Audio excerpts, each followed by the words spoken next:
with a grateful heart, I am announcing that I will not seek a fourth term. Her third term has been punctuated by federal intervention in the district, including the president's crime crackdown. Critics arguing Bowser could have pushed back harder. Mixed news for the U.S. economy and reports delayed by the government shutdown. The cost of wholesale goods and services, that's where inflation tends to show up first, increased 0.3% in September. The more accurate core rate of inflation, which strips out volatile food, energy, and trade-related costs, rose a slight 0.1%. Fox's Lillian Wu. Retail sales up just 0.2 points and consumer confidence hitting its lowest level since April. But Wall Street rallies, the Dow up 663 at the bell. America is listening to Fox News. An official message from Medicare. Medicare plans change from one year to the next. And this year, it's important for you to review your current coverage and compare all your options during Medicare open enrollment. Compare health plans, drug coverage, and costs. See if you can save some money, and don't forget to make sure your drugs are covered. Open enrollment ends December 7th. Visit Medicare.gov or call 1-800-MEDICARE. Paid for by the U.S. Department of Health and Human Services. Hear that? That's Mike. He took ZQL Ultra, so now he's sleeping soundly on a Sunday night. ZQL Ultra helps Mike fall asleep fast, stay asleep longer, and get the deeply restorative sleep he needs, so he can wake up refreshed and ready to conquer Monday. Let's do this Monday. ZQL Ultra, not for colds, just for sleep. Really great sleep. Use as directed. Keep out of reach of children. Air Comfort Service, heating, cooling, and insulation. Weather. Gloomy skies continue for evening plans, partly to mostly cloudy this evening and overnight. It turns windy as a cold front comes by. Winds will swing to the northwest. Sounds and great. It's colder behind that front. Wind gusts pushing 30 plus, especially late tonight. 35 for the overnight low. Wednesday, partly to mostly sunny skies, but it's a windy day from the northwest. It's colder day. 46 feels colder out in that wind. This is 97.1 FM Talk. Chief Meteorologist Dave Murray. This hour of the Mark Reardon Show is sponsored by Gamma Tree Experts. Your trees deserve the best care. Call Gamma Tree Experts. This is the Mark Reardon Show on 97.1 FM Talk. And good afternoon. It is Joe Beamer in for Mark Reardon on this Thanksgiving Eve. Or as some people might refer to tomorrow, Drinksgiving Eve. I know a lot of you are probably already starting your holiday break. Maybe you took a half day. Maybe you're on the road today. We appreciate you tuning in and hanging out with us. We've got a great show for you. Josh Hammer's going to join us in the next segment to talk about where we stand with this Israel ceasefire, with all the of what has happened over the last few days in Gaza and in Israel. So we'll be talking with him after the next segment. But Thanksgiving. This is I would say the second, maybe the third best week of the year. Right, you've got your Christmas week, which is I think how that falls is great. That week in between that no one really cares, nothing's really going on. That's also awesome. Obviously, opening day for baseball is one of the better weeks. But this one's great. And, here I'm running the turkey trot on Thursday. And it's funny, here in Buffalo, we're getting a Thanksgiving snowstorm. You guys in St. Louis are getting a Black Friday snowstorm. And it seems like it can make conditions slick on the roads. Yeah, something about holidays and snowstorms. You can never avoid them. They sound great in the songs, but in practice, they're not as good, right? Yeah, we're trying to get Dave Murray on to discuss it tomorrow. I was going to say, I didn't know we had that, so I'm like, what? I'm looking that up. Uh-oh.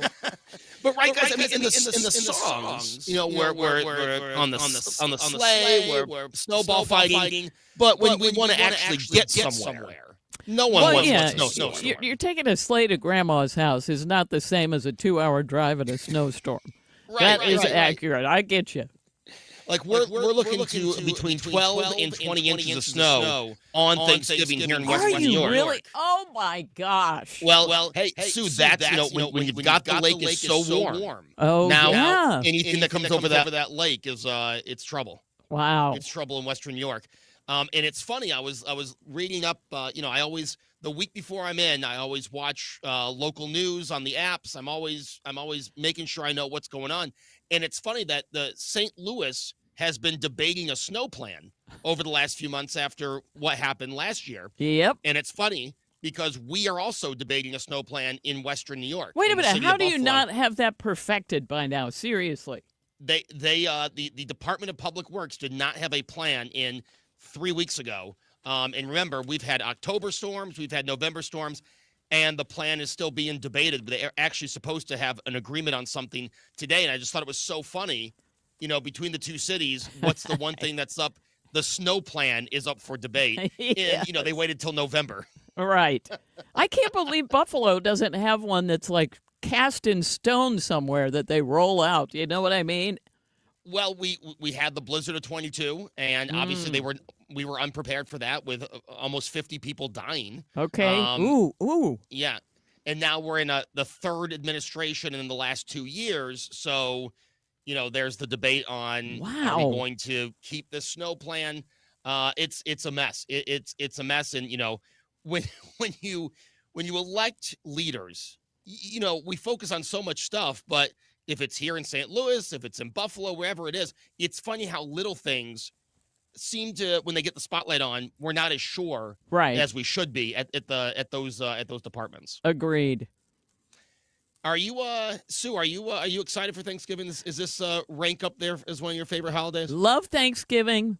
I just made the cranberry orange bread this morning. The house smells really good. Tonight, I'm doing the stuffing in advance, and then I'm going to throw it in the oven. So, yeah, I have already begun. I love it. You? I love it, but I don't have to do any prep. I go run the turkey trot, and I end up at my in-laws, and then we make our way over to my parents. That's a rough gig there, Joe. I actually like to control the food. I've turned into that person. So I'd rather eat my own. I will just admit that. So, I think that's great. I wish I could cook, and I could probably be in the same position. Yes. I just learned how to make an omelet. So I'm... Did you really? I did. I finally perfected a chicken feta omelet, and I'm pretty excited. I've had omelets for dinner like the last 4 days. Good, that's how good excited for you. All right, we'll take it. But as always, the turkey trot that's my highlight. Like without the turkey trot for me, and this is obviously I love spending time with my family, don't get me wrong, but the turkey trot, like that's the best kickoff. And then I don't feel guilty about eating anything on Thanksgiving. I assume that's a 5K. It's an 8K. 5 miles. Even better. Yeah. Nice. I like it. And it's a great after party, and they have our convention center dressed up for the world's largest disco, which is on Black Friday every year. I'm sorry, the Saturday after Thanksgiving every year. So, it's a festive event, and you see people you only see once a year, and it's just a great start to the day. Nice. And then, I'm home before noon. So I love that. It works out. But Sue, while you're preparing Thanksgiving dinner, just make sure you know what goes in the disposal and what doesn't, because Friday is the busiest day for plumbers in the United States of America. Now, a lot of people go right to the toilet, but it's actually people putting the wrong things down the sink. Listen, I have experienced this myself, and what I did was potato skins, potato peelings, too much at the same time. Now, I have found, and do not sue me if this goes wrong for you, but if you put just a little bit down and then go and put it on a little bit down, but do not take 2 to 3 potatoes worth and shove it all down at the same time. I ended up having to go to Walgreens for a plunger. For the sink? For the sink in the kitchen. A sink plunger. And it worked. YouTube will show you how to do it, but it's not pretty when you're in the middle of stuff and you're trying to time things right. No, that's the delay you don't want. I've made that mistake too many times to where the last time I did have to watch a YouTube video on how to get everything out of the disposal before my wife came home, because if I admitted that I made the same mistake 3 times, and this was like less than 2 months, I don't know. We probably wouldn't be married right now. Yep. So I'm glad. It's not. It's just not worth it. So put it in the trash or do it just a little at a time.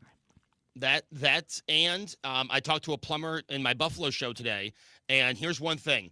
If the sign says it's a flushable wipe, don't believe it. There is no such thing as a flushable wipe for the toilet. This is good to know. Okay. Yeah. That's what plumbers want you to know. They advertise them as flushable. Believe me, they don't break down like toilet paper, and it is still going to cause down the road an issue. So, good to know. All right. There you go. And just a PSA: if you're visiting someone's house, treat their toilet like you would treat their toilet. Don't put toilet paper in the toilet. You wouldn't do it at your house. Don't do it at a family member's house. I think that's the number one issue we have is, well, this isn't my house. I'm flushing whatever I want down the toilet. No, who thinks that? Be a polite person. Unfortunately, probably the same people that are wearing pajamas and slippers on airplanes. That's true.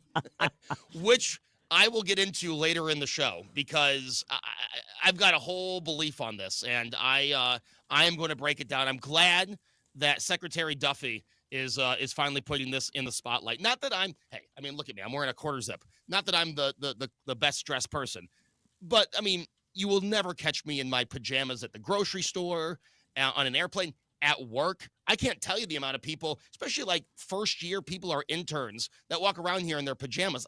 When I first started here, I'd wear a suit to work because I was trying to impress people. Well, yes. You dress for what you want to be. Exactly. I got to start remembering that in 2026. When we come back, we'll be talking with Josh Hammer. He is a Newsweek senior editor at large and the host of the Josh Hammer Show, which you can hear here Saturdays at 1 p.m. We'll be talking about the future of the ceasefire deal between Israel and Gaza, where it stands, the latest developments, all that and much, much more. It is Joe Beamer. So happy to be here in for Mark Reardon on 97.1 FM Talk. Traffic from the 97.1 FM Talk Traffic Center. There is an accident on eastbound 70 past Union, and it's blocking the two left lanes. So watch for a backup behind it. Westbound 70 looks fine. There was a little bit of volume west of 94, but that's it. 6440, though, is already Kings Highway out through McCausland. A little bit slow at 270. Eastbound is slow at 270 as well. And then out west, it's slowing westbound 64 at the 70 split. But we've got volume on southbound 270, and most of it is there was an accident reported north of 55. So it's down there with a backup through about 44.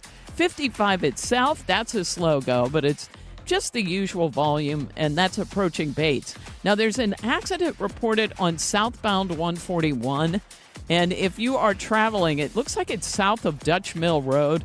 Ooh, there is a jam behind that one as well. By the way, the accident southbound 270 past 21 is in the right lane. I'm Sue Thomas, and that's traffic on 97.1 FM Talk, St. Louis Conservative. This report is sponsored by McKelvey Homes. Hi, I'm Jim Brennan at McKelvey Homes. Have you always wished for a brand new home in an established neighborhood? Select one of our move-in ready custom homes throughout St. Louis, or we will build on your lot. Visit McKelveyhomes.com and move up to McKelvey. Looking for some iced caffeine, left you in the cold. No one knows why brown water costs as much as liquid gold. Told him your name was Brian, why does this cup say Nicole? But then you found paradise in your cup at the Quick Trip. No regrets to start your day. Guys, it's time to take charge of your health with my friends at Victory Men's Health. Mark Cox here. I already love what they do at Victory. They do hormone optimization, sexual health, weight loss, even vitamin deficiencies. Now they're offering specialty cardiovascular testing and even early detection cancer screening. Visit them at one of their 4 great locations, now in Sunset Hills, Town and Country, O'Fallon, Missouri, and O'Fallon, Illinois. Tell them Mark Cox sent you. Go to victorymenshealth.com. This station is now conducting a test of the emergency alert system. This is only a test.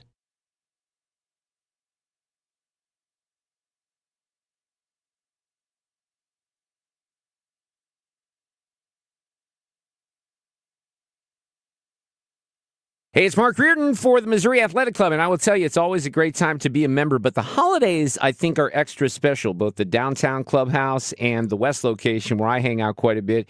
It's all decorated, and they have a lot of opportunities for you, for example, to order Thanksgiving to go, to take part of some lunch specials at the Cherry Diamond, which is amazing. The Sunday brunch comes back at the west location in just a couple of weeks, right before Christmas. They're going to bring that back. There's a meet and greet with Santa for the kids coming up, all kinds of stuff. Out west, they have fall drink offerings that are brand new, and I don't drink, but sometimes after I get whooped in racquetball in my league, I might feel like it. Just going to tell you that right now. Check out the MAC, and don't forget, if you're downtown and you need to get to a game, a hockey game or a soccer game or perhaps a baseball game, when that's back, you can always take the shuttle from the MAC after grabbing a great meal or an adult beverage or both. Check out the Missouri Athletic Club today at mac-stl.org.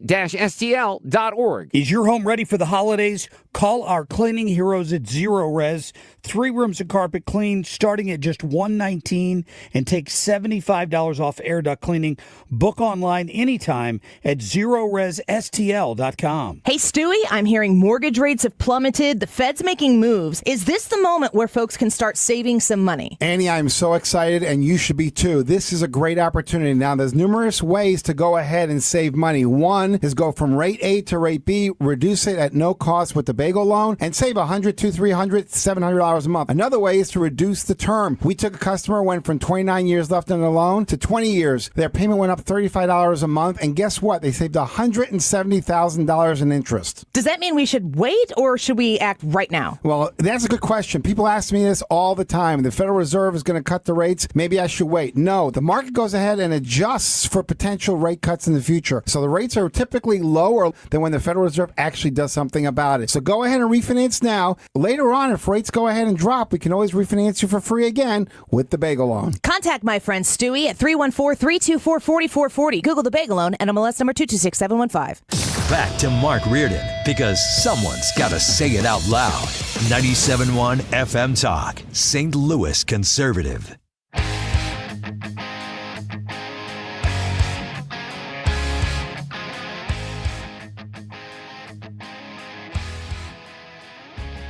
Thanksgiving Eve. We'll talk more about that later on. But right now, we are joined by Josh Hammer. He is Newsweek Senior Editor at Large, also the host of the Josh Hammer Show Saturdays here on 97.1 FM Talk. Josh, good afternoon. Hey, how's it going? Thanks for having me. Josh, you know, this Israel and Gaza ceasefire seems to have been shaky from the start. And now we've got, we've got missiles launched, I believe, a few days ago. What is the current status of this ceasefire deal?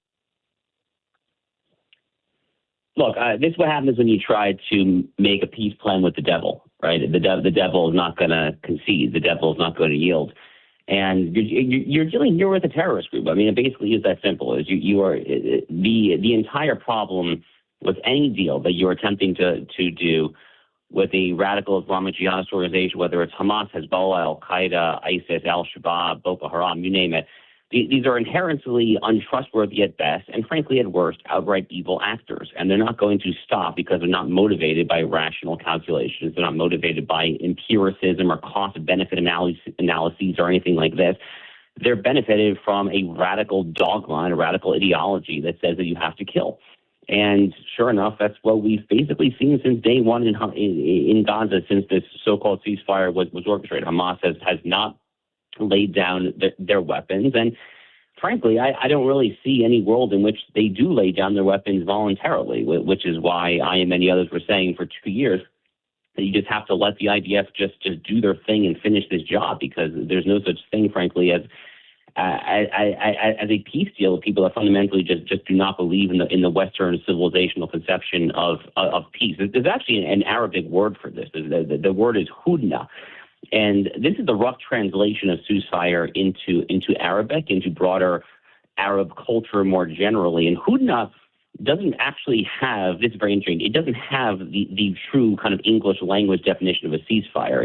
In the Arabic language and Arab culture, hudna is a temporary cessation of hostilities for the express purpose of rearming to use force again. And sure enough, that's basically exactly what's happened there. So the good news is that this yellow line, which the media has talked a lot about, which is essentially a line that divides the Gaza Strip between Hamas-controlled territory and Israel-controlled territory. The yellow line is still in effect, and the Israel-controlled territory is relatively quiet. But the Gaza-controlled territory, which includes some of the major population centers where the Hamas fighters still live, that unfortunately is hardly tranquil. I don't really see any green shoots that it will be tranquil anytime soon, unfortunately. What was the idea in the ceasefire plan? I mean, what was their instruction of when they would have to give their weapons up? What part of the ceasefire plan are they currently not following when it comes to weaponry?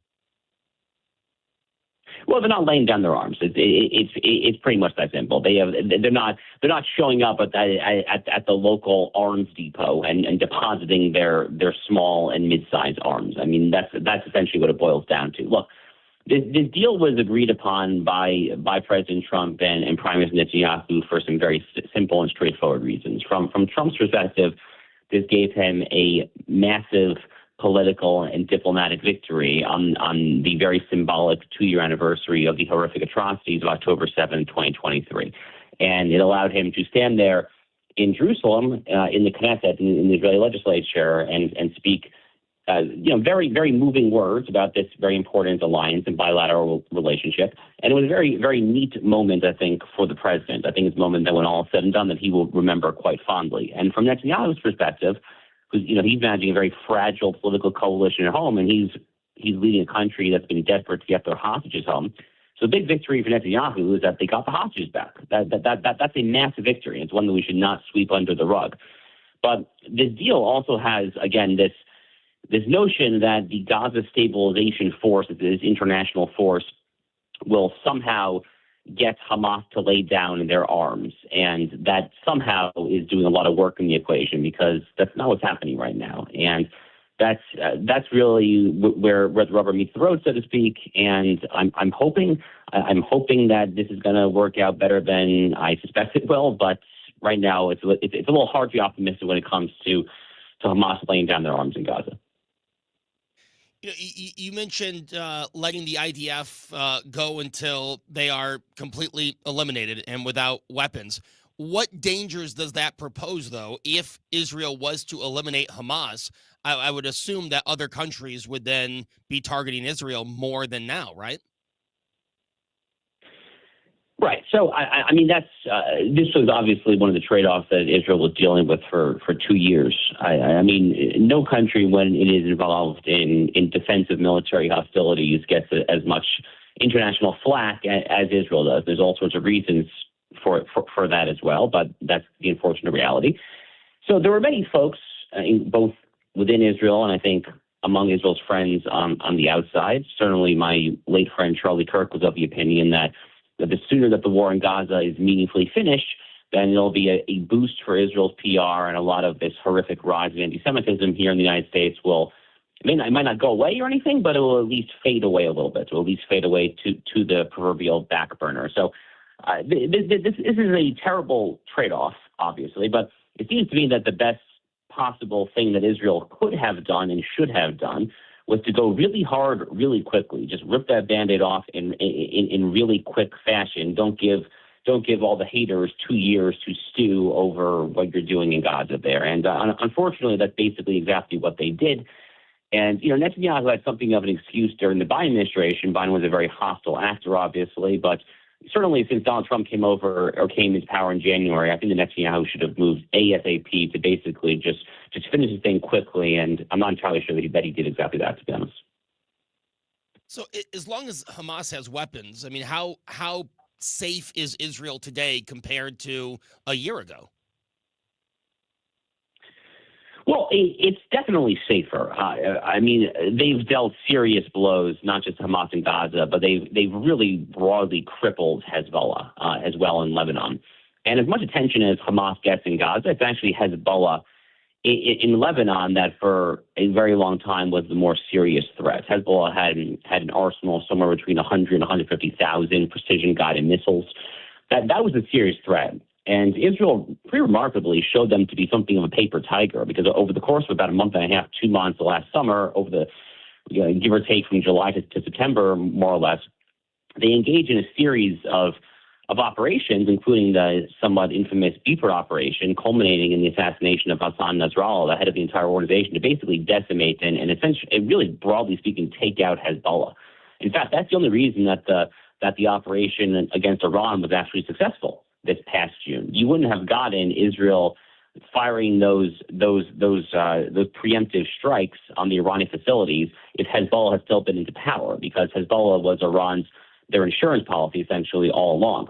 And you definitely would not have gotten the Trump military operation, the Operation Midnight Hammer Strikes with the B-2 bombers. You definitely would not have gotten that had Israel not taken out Hezbollah either. So the chessboard has definitely changed. Israel is definitely in a better situation, but they have not completely eradicated Hamas. They simply have not done so, and that is a frustrating situation, certainly for many of us who would have liked to have seen this go down in slightly different fashion. Again, as I said, I would have liked to have seen a more aggressive and assertive operation from the get-go.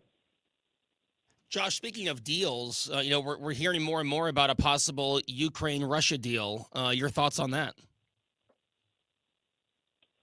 Yeah, the emerging outlines of the deal, I think are certainly palatable based on what I've seen thus far. I don't have a particularly big issue with the fact that Ukraine's going to have to make some painful territorial concessions. I've been saying that for about 2 to 2.5 years now. It seems to me pretty obvious that Ukraine is not going to get back the exact borders that existed pre-February 2022.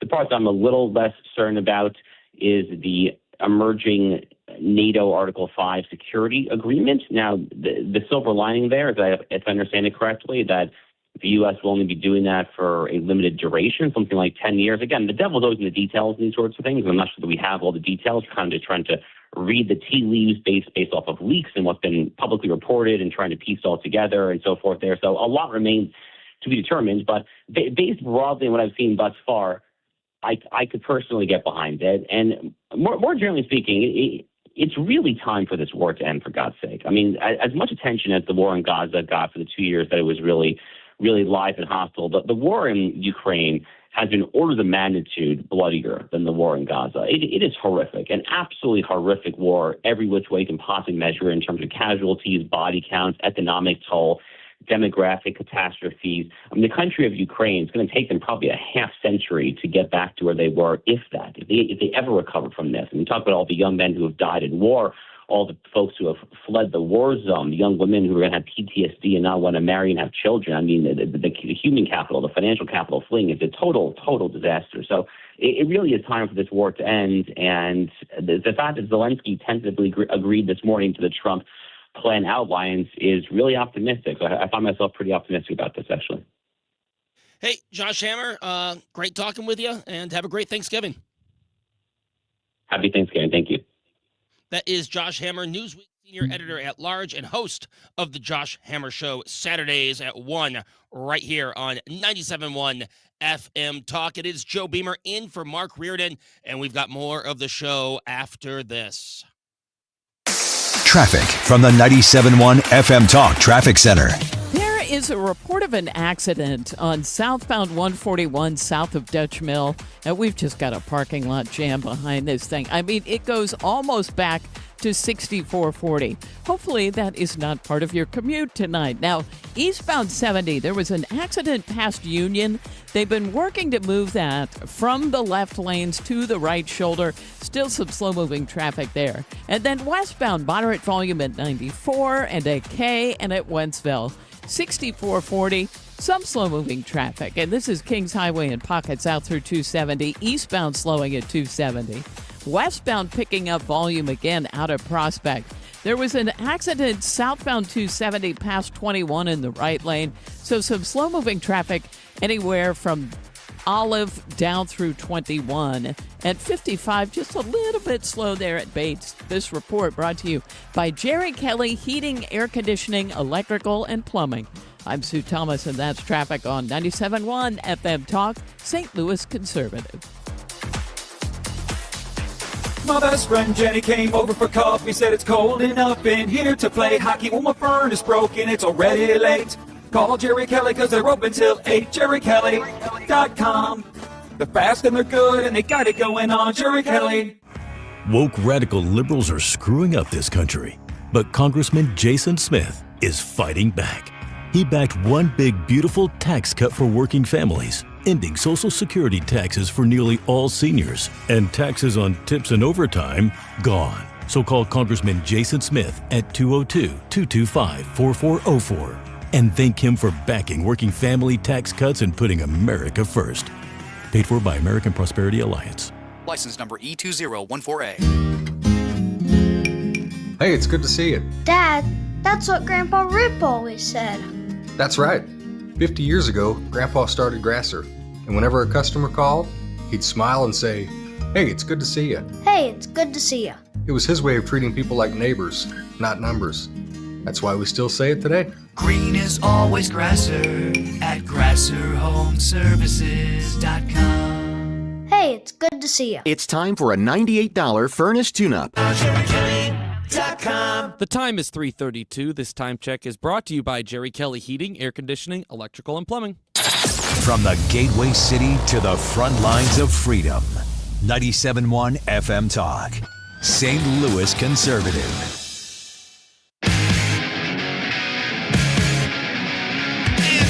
Joe Beamer in for Mark Reardon here on 97.1 FM Talk on a Tuesday afternoon. Hope everyone's having a great day. There is so much to get to. I think that's the beauty of today's media landscape. Some would say it's not a beauty of the media landscape. Some would say it's a little too much. But, you know, we're in a holiday weekend, or a holiday week. And there was just so much to cover, and we've got a lot to get to. But I saw this this morning, and I thought, there's no way I can't bring this up. And, I try to talk about, issues that are facing America or facing everybody, things that you see. This has nothing to do with that, but it's something that you want to talk about pure laziness.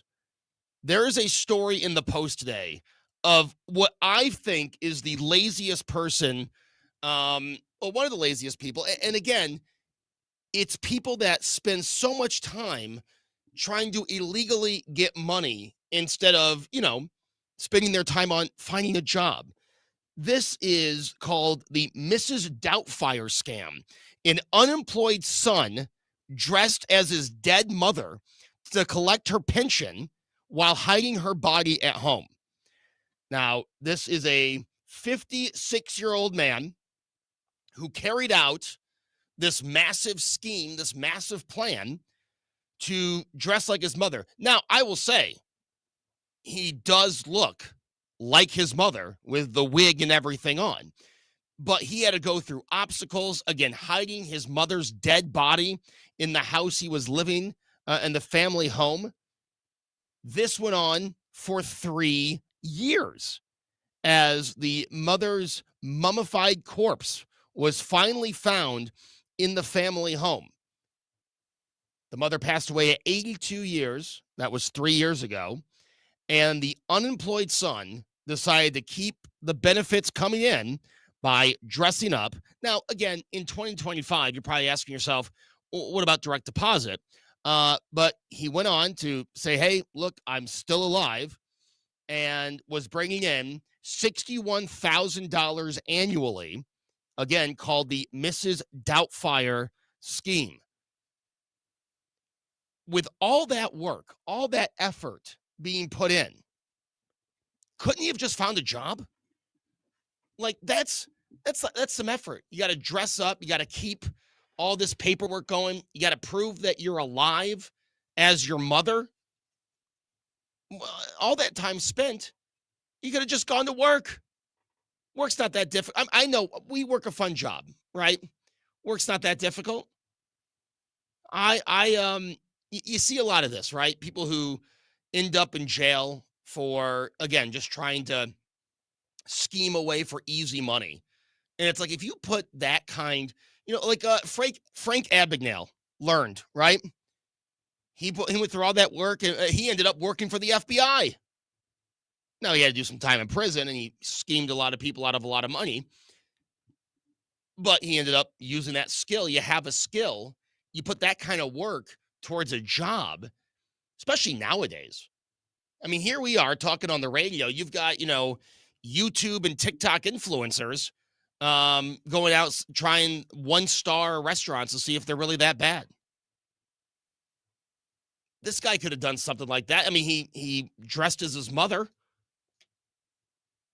And then, talking about lazy. And this is something I got into on my show last week after Sean Duffy brought it up. When you go to the airport, now I like to be comfortable. Don't get me wrong. I can sleep on a flight. Doesn't matter what time of day. I've slept on a red eye. I've slept on an early flight. I've slept on a flight in the middle of the afternoon. But, now in the summer, I'll have a pair of shorts on. But I always have shoes on. And, we're talking about maybe not dressing up, but, not wearing your pajamas to the airport. Can we just start with wearing shoes that cover your entire foot?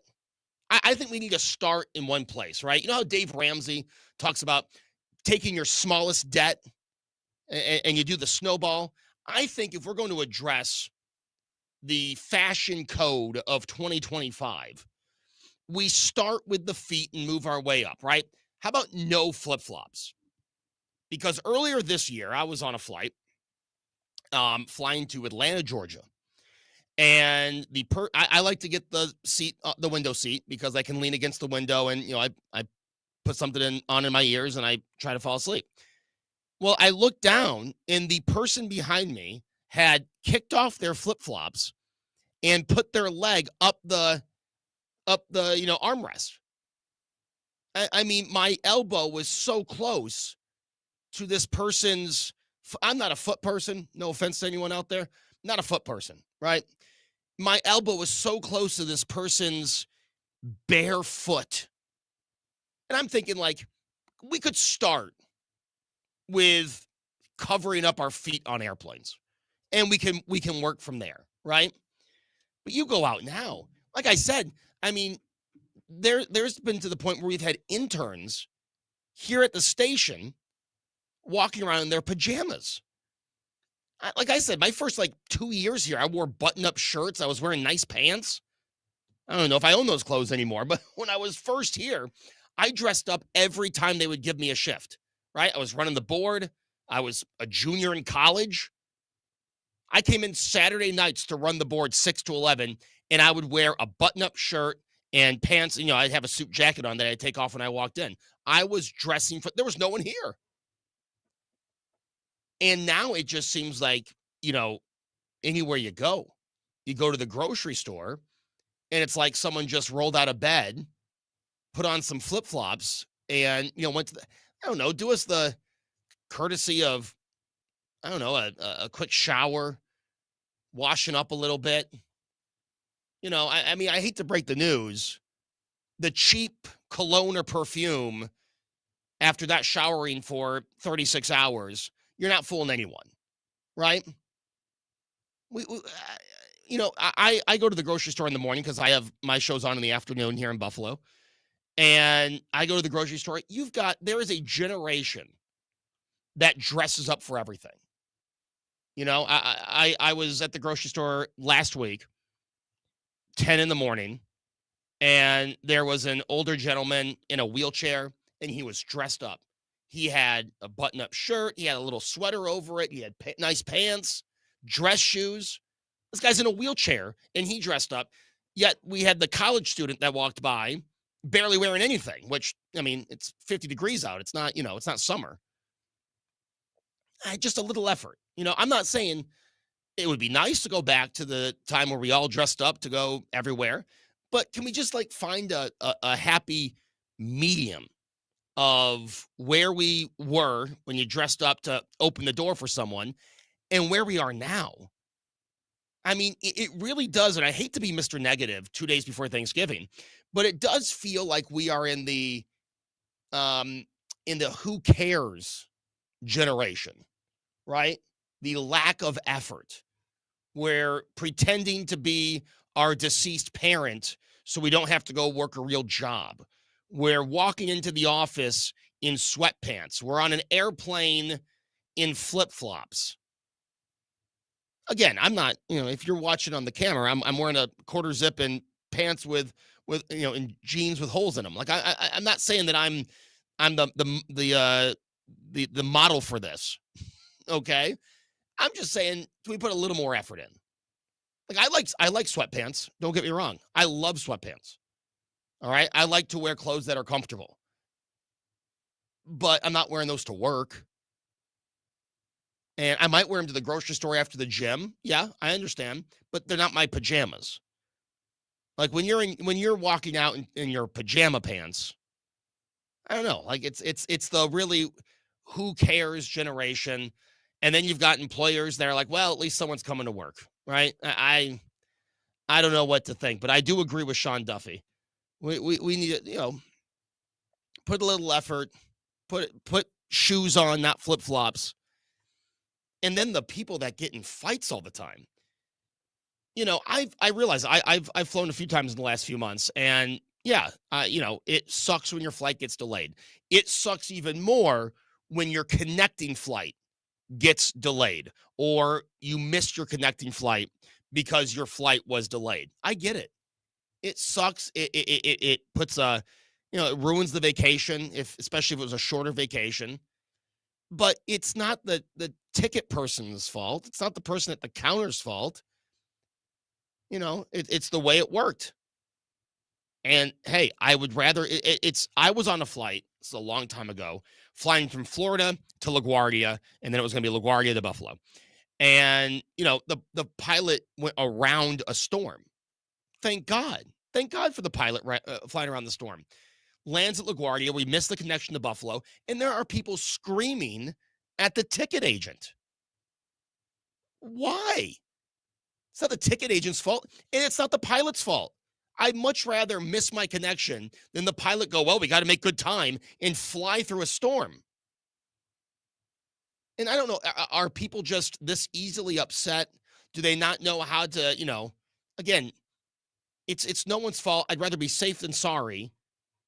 But, I mean, are people just looking for an excuse to, let it all out? But you see more and more of this, and I get very uncomfortable when I see it in person, when I see someone yelling at a flight attendant, right? I asked for Diet Coke. Okay. They'll put the can back and they'll give you the Diet Coke. People are just I think people are way too on edge. So, put shoes on at the airport. Don't take out your anger on the ticket agent. Let's have a great holiday season. We'll be back after this. It's Joe Beamer in for Mark Reardon. Traffic from the 97.1 FM Talk Traffic Center. It's kind of an odd week in traffic. We generally have lighter volume, but that doesn't really kick in until tomorrow. So we're left with a little bit lighter today, but not completely gone. So westbound 70, a little bit of moderate volume here and there out of downtown at 94, at K, and at Wentzville. 6440, a little slower, and it's slow, the usual. So that's Kings Highway out through McCausland. But we've got an accident reported at 270, so that's caused a jam back through Lindbergh. Eastbound has already been slow at 270. Then westbound picks up again. It's slow in pockets west of 94 on out through the 70 split. There was an accident reported near Prospect. Now, southbound 141, I've talked about that accident south of Dutch Mill. That's created a parking lot almost back through 64. And southbound 270, it's moderate volume in pockets, but that's Page down through 21. 55 pretty slow between Arsenal, and it looks like it looks better after Bates. If you're headed into Illinois, we look fine on the bridges downtown. This report is brought to you by Aspen Contracting. If your siding is making your house look less than it should, cracked, faded, storm damage, Aspen Contracting has materials, manpower, and managers to get the job done fast. Call them today for your free siding inspection, 636-465-1696. I'm Sue Thomas. That's Traffic 97.1 FM Talk, St. Louis Conservative. Visit 971talk.com/events and enjoy Trans-Siberian Orchestra, a Christmas tradition at Enterprise Center December 23rd. A portion of the proceeds benefits Siteman Kids at St. Louis Children's Hospital. Visit 971talk.com. If you're considering an annuity as part of your retirement plan, we need to talk. Hi, I'm Bob Stockdale, Senior Vice President Investments with the ClearPath Wealth Management Group at Stifel and host of On the Money Saturday mornings at 11 on 97.1 FM Talk. Annuities can be a useful tool for some retirement investors, but not all annuities are created equal. Every week, we meet clients who own complex annuities that don't suit their needs and, in some cases, actively undermine their retirement plan. Before you purchase an annuity, get a second opinion from the ClearPath Wealth Management Group at Stifel. Requesting a consultation is free of charge. To request a free consultation, contact us at clearpathinvesting.com. That's clearpathinvesting.com, or call us at 636-695-2650. That's clearpathinvesting.com or 636-695-2650. Stifel Nicholas and Company Incorporated, member NYSE and SIPC. Let Banner Construction show you what a difference James Hardy can make to your home. Banner's exterior design team will show you custom design options to transform your home into the neighborhood showplace. Banner is a preferred James Hardy and Pella Windows specialist. With winter just around the corner, now is the time to think about Pella Windows for energy efficiency and comfort. Call Banner Construction 314-569-1050 to schedule your free in-home consultation, or the website bannerconstruction.com, and have a banner day. You've got your whole life ahead of you, so choose a Medicare plan you can count on. And that's what you get with a Medicare Advantage plan from United Healthcare. With more than 45 years' experience serving its members, United Healthcare has plans with low monthly premiums that fit your life today and as your needs change tomorrow. The Medicare annual enrollment period ends December 7th, so go to uhc.com/Medicare today. United Healthcare Medicare plans. It's Medicare coverage Missouri can count on. Sponsored by Progressive. We make the claims process easy so you can get back on the road in no time. It's why over 43 million drivers trust Progressive. See for yourself at progressive.com. This year, do Christmas shopping at a discount and locally. This is Ryan Wiggins inviting you to Second Generation Distribution in Roxana, Illinois. It's a family-owned wholesale store full of treasures, and the inventory is constantly changing. Stocking stuffers, presents, gift cards, candies, chips, snacks, and my favorite Little Debbie products, all at discounts up to 75% off the food, too. Tuesday through Saturday, 10 to 5, 301 South Old Edwardsville Road in Roxana, Illinois, or shop them online. Second Generation Distribution for Christmas. You're listening to The Mark Reardon Show on 97.1 FM Talk, St. Louis Conservative.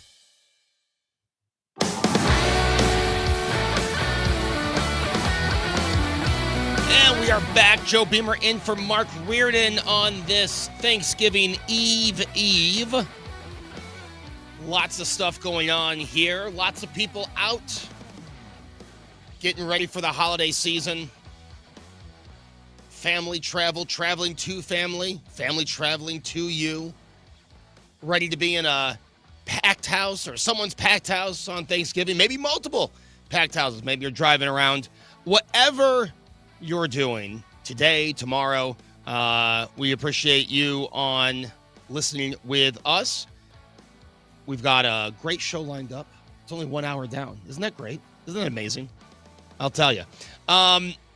Speaking of the holiday season, in the next hour, I want to get into some of the back and forth between Chicago mayor and President Trump, but I only have 5 minutes here, so I don't want to do it this segment. So today, I went to go do a story on Toys R Us. Now, I am a 90s kid, okay? So Discovery Zone, Toys R Us, these are places I grew up going to as a kid. And Toys R Us is opening a pop-up store in Buffalo. I'm sure there's one. I mean, they're all over the place. I'm sure there's one in St. Louis. And I went to go get Man on the Street audio for the Toys R Us in Buffalo. So I go there, and the store's not open yet. They had open until noon tomorrow. So that was just a complete waste of time. But I went and got an Annie Ann's pretzel, because how can you go to a mall and not get an Annie Ann's pretzel? And, I'm walking around, and now this is coming from someone who spent almost a decade in retail, right? There was a time where I was working retail and radio, and it's kind of sad to see. Now I realize, Amazon is the way people get a lot of their stuff. They don't have to leave the house, right? And I did just spend the last segment talking about people going out shopping in their pajamas. But it was sad. Like, it was 10:30. I realized it was 10:30 in the morning on a Tuesday, but it is Thanksgiving week. And, a lot of the stores are already running their Black Friday sales. Now, I remember when I worked retail, Black Friday, your store opened at midnight, right? You had to get there within a 4-hour period to get anything that was a Black Friday deal. And, that was great for retail. It was awful for the employees. And for the employees, I'm happy they don't have to go and work midnight. But it's kind of gone from, in less than a decade, it has gone from Black Friday, let's line up outside the door. I remember when there were deals that were so good, people would miss their Thanksgiving dinner, line up outside the door. And, these stores, there's a reason it's called Black Friday. It's when a lot of stores would start, they get out of the red, they're in the black. This is the profit, the holiday season. And now you get these deals are happening the week before. And like I said, you're walking around the mall. Here in Western New York, we used to have 4 malls. We have 2 that are left. Everything else is becoming a town center, allegedly. It's kind of sad. Not that I want people having to go work at midnight on Thanksgiving or give up time with their family to wait in line. But again, back to what I said last segment about you have a generation that dressed up to do everything, and now you have a generation that can't be bothered. It would be nice if there was something in the middle, right? Because yes, Amazon and all these places, it's very convenient. You shop on your phone. I still like to go buy my clothes in person, right? I like to try it on, because a medium at Old Navy is a large at JCPenney, right? You get the point. And it's kind of sad. You walk around and, the mall's empty. There's the sales that were about, they used to do in 4 hours on Black Friday are taking the whole week leading up. And you just wonder 10, 15 years from now. Like I said, where I live in Western New York, we used to have 4 malls. We have 2, one in the Falls, one in a suburb of Buffalo. In 10 years, is that still going to be sustainable? Are we really that against, anything that is left? Again, you have 1 mall. It seems like shopping plazas are back, right? We took a step back in time. The outdoor shopping where you don't have to walk through a building to get to one store, for the stores that are surviving, seems to be the more desired shopping experience. And, I was just walking around wondering, like, in 10 years, where is Santa going to be? Because Santa's at the mall now. That's the one thing. Santa hadn't gotten to the mall yet when I was there today, but Santa's at the mall. That's, part of the holidays was you go, you wait in line, you get your picture with Santa, and then you go do some shopping with your parents. I don't know. It just seems like that the shopping season is more filling a shopping cart on your phone instead of going out. And, this also goes into my thing of we don't talk to each other enough. We don't have conversations enough, talk with each other. That's why we have a generation. And believe me, it's not just the younger generation. My generation, the millennials, are guilty of this, where someone calls you, but you don't want to have a verbal conversation, so you hang up. I've had this happen to me, and then they text you, hey, what's up? Well, I called you. I want to have a verbal conversation. I talk a lot, all right? I don't want to write an essay in text form. I'd rather just verbally talk to you. And there's certain things, if I don't say it the way I say it, you don't get the joke, right? You don't get the punchline. It's Joe Beamer in for Mark Reardon. Back after this on 97.1 FM Talk. Traffic from the 97.1 FM Talk Traffic Center. If you are traveling on westbound 70, it's not bad out of downtown. There was a little bit of volume at the Blanchette Bridge and at Cave Springs. Highway K and at Wentzville. It's really not bad. 6440 has heavier traffic. There was an accident past 270 that created a jam back through Lindbergh, and we're also slow there in the usual place approaching Hampton through 170. Out west, it's a slow go west of Winghaven to an accident near Prospect. And southbound 270, moderate volume mostly, but it stretches from Olive down through Gravois. We still have that jam southbound 141 headed south of Dutch Mill.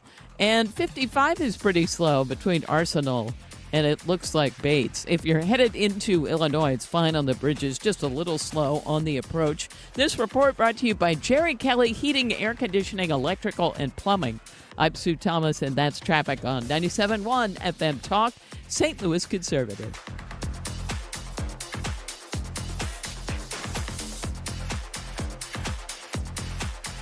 From now on, if you sprang a leak, need a water heater, or have hard water, Thanks for calling Jerry Kelly Heating, Air, Plumbing, and Electrical. Jerry Kelly will fix the leak, install the thing, and make that hard water easy. From the company who's got your whole home covered. JerryKelly.com. Hey, it's Mark Reardon for Underdog Fantasy, and it's that time again. Feast Week is back on Underdog from November 26th through November 30th. Check the app for special promos. Let's talk about the NBA and basketball because you can have a lot of fun. Now, they have the Champions game and the Pick'em game on Underdog, and you have opportunities for streaks, for example. Each streak starts by making 2 picks. If both picks are correct, the next pick for the streak becomes available. You get it correct, the prize is yours. So they have all kinds of options, and really is easy to do once you download the app. You choose whether your favorite player will go higher or lower on stats like points, rebounds, steals, and more. And you can win up to 5,000 times your cash. But download that app. Use the promo code MARKR. That gets you $100 in bonus entries when you play your first $5. Again, the promo code is MARKR. Underdog. Make plays, win money, and win money in Missouri. Must be 18 plus and present in Missouri. Terms apply. See assets.underdogfantasy.com/web/playing get terms _DFS_.html for details. Concerned with your play, call 800-GAMBLER or visit ncpgambling.org. The team at Ricken Financial want to help you make educated and informed decisions about your retirement strategies. Why not rely on individuals who can optimize your thinking and optimize your plan and optimize all the resources and show you what's all available to be able to make a truly informed decision? Call Ricken Financial today, 314-207-6211 or online at rickenfinancial.com and join us for Kickin' with the Rickens Sunday at 1 p.m. here on 97.1 FM Talk. Investment advisory products and services made available through Impact Partnership Wealth, LLC, IPW, a registered investment advisor. If you suffer from burning, tingling, or numb feet, pay special attention as we discuss neuropathy with Dr. Patton, D.C. Doctor, what is neuropathy? Peripheral neuropathy is nerve damage to the feet and legs. What are the symptoms? The symptoms are numbness, burning, tingling, pain, and loss of balance. Is neuropathy treatable? It's absolutely treatable, and we have amazing results. If you have burning, tingling, numbness, coldness in your feet or hands or balance issues, call us at Comprehensive Integrated Health today for a nerve damage screening. The screening will tell if you're at risk for serious complications and if you're a candidate for our cutting-edge treatment program. Don't wait until your symptoms are so severe nothing can be done. End-stage neuropathy leaves people confined to walkers, wheelchairs, and even amputations. The first 10 callers will receive a free nerve damage screening. Call 636-538-5188. That's 636-538-5188 for your free nerve damage screening. 636-538-5188. Get ready for the 38th annual Guns N' Hoses. It's St. Louis's biggest charity boxing event supporting the Backstoppers. Hear it right here the night before Thanksgiving. Coverage starts at 6:30. Guns N' Hoses live on 97.1 FM Talk. Sponsored by Jerry Kelly Heating, Cooling, Electrical, and Plumbing. KFTK FM Florissant from the Kaufman Townsley St. Louis's Injury Lawyers Studio. Call 314-500-5000. That's 314-500-5000. All on the free Odyssey app. Millions of Americans have a shared goal. Lisa Brady, Fox News, to get where they're going for Thanksgiving. Don't jinx me. Yeah, but it looks good. No, I came early, figuring it may be chaotic, but I'm excited. So far, so good for her. At New Jersey's Newark Liberty Airport, nationwide delays now top 3,000 in the FlightAware tracker, but it shows still not many cancellations. Today and Sunday, 2 of the busiest days of the week for air travel. Tomorrow's also one of the busiest on the roads. An early warning for Black Black Friday about shopping scams. New data from NordVPN shows a spike in the number of phony shopping websites popping up during the month of October. The cybersecurity company says it's been an increase of more than 250%. Often the scammy websites are intending to fool shoppers into thinking they're making use of legitimate e-commerce sites such as Amazon and eBay. And the culprits have gotten much better at their phony web design, making them harder to spot. Fox's Evan Brown, shoppers are urged to check URLs closely and consider using apps instead of websites. A House panel launches a probe of possible anti-Semitism in public school districts in California, Virginia, and Pennsylvania. The complaint detailed in a letter from the House Committee on Education and Workforce alleges Berkeley Unified School District staff encouraged walkouts where Jewish students were isolated, and that at one, students were allegedly chanting, "Kill the Jews." The committee alleging the claims violate students' civil rights, also sending letters to Fairfax County Public Schools in Northern Virginia and the School District of Philadelphia, requesting documents from all three districts by December 8th. Fox's Christian Goodwin. Last May, the superintendent of Berkeley Unified School District testified before Congress, saying the district isn't aware of such an incident and officials take action and follow up when they are. President Trump reporting progress on a peace plan for Ukraine, now planning to send an envoy to Moscow as meetings continue. America is listening to Fox News. An official message from Medicare. Couple more minutes and we'll start this month's book club. You know, I usually love a plot twist, but this year I'm comparing my options during Medicare open enrollment. You can't assume your current health or drug plan is the best one for you. And you gotta make sure your drugs are covered. That's important. So is saving money. Review all your options at Medicare.gov. Open enrollment ends December 7th. Paid for by the U.S. Department of Health and Human Services. Hear that? That's Mike. He took ZQL Pure Z's, so now he's sleeping soundly on a Sunday night. ZQL Pure Z's are fast-acting melatonin gummies with a complementary botanical blend to help Mike get the sleep he needs to wake up refreshed and ready to conquer Monday. Let's do this Monday. ZQL Pure Z's, just for sleep. Really great sleep. These statements have not been evaluated by the Food and Drug Administration. These products are not intended to diagnose, treat, cure, or prevent any disease. Use as directed. Air Comfort Service, heating, cooling, and insulation, weather. Gloomy skies continue for evening plans, partly to mostly cloudy this evening and overnight. It turns windy as a cold front comes by. Winds will swing to the northwest, and it's colder behind that front. Wind gusts pushing 30 plus, especially late tonight. 35 for the overnight low. Wednesday, partly to mostly sunny skies, but it's a windy day from the northwest. It's colder day. 46 feels colder out in that wind. This is 97.1 FM Talk. Chief Meteorologist Dave Murray. This hour of the Mark Reardon Show is sponsored by Gamma Tree Experts. Your trees deserve the best care. Call Gamma Tree Experts. This is the Mark Reardon Show on 97.1 FM Talk.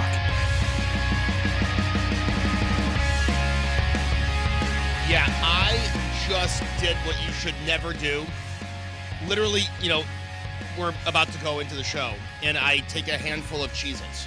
You should never eat when you're about to go. I learned that in 2008, to Introductory to Communications, and there we go. That's a little bit of unprofessionalism. I apologize with the listeners. It is Joe Beamer in for Mark Reardon here on 97.1 FM Talk. The day before Thanksgiving, and let me tell you, I'm a holiday season guy.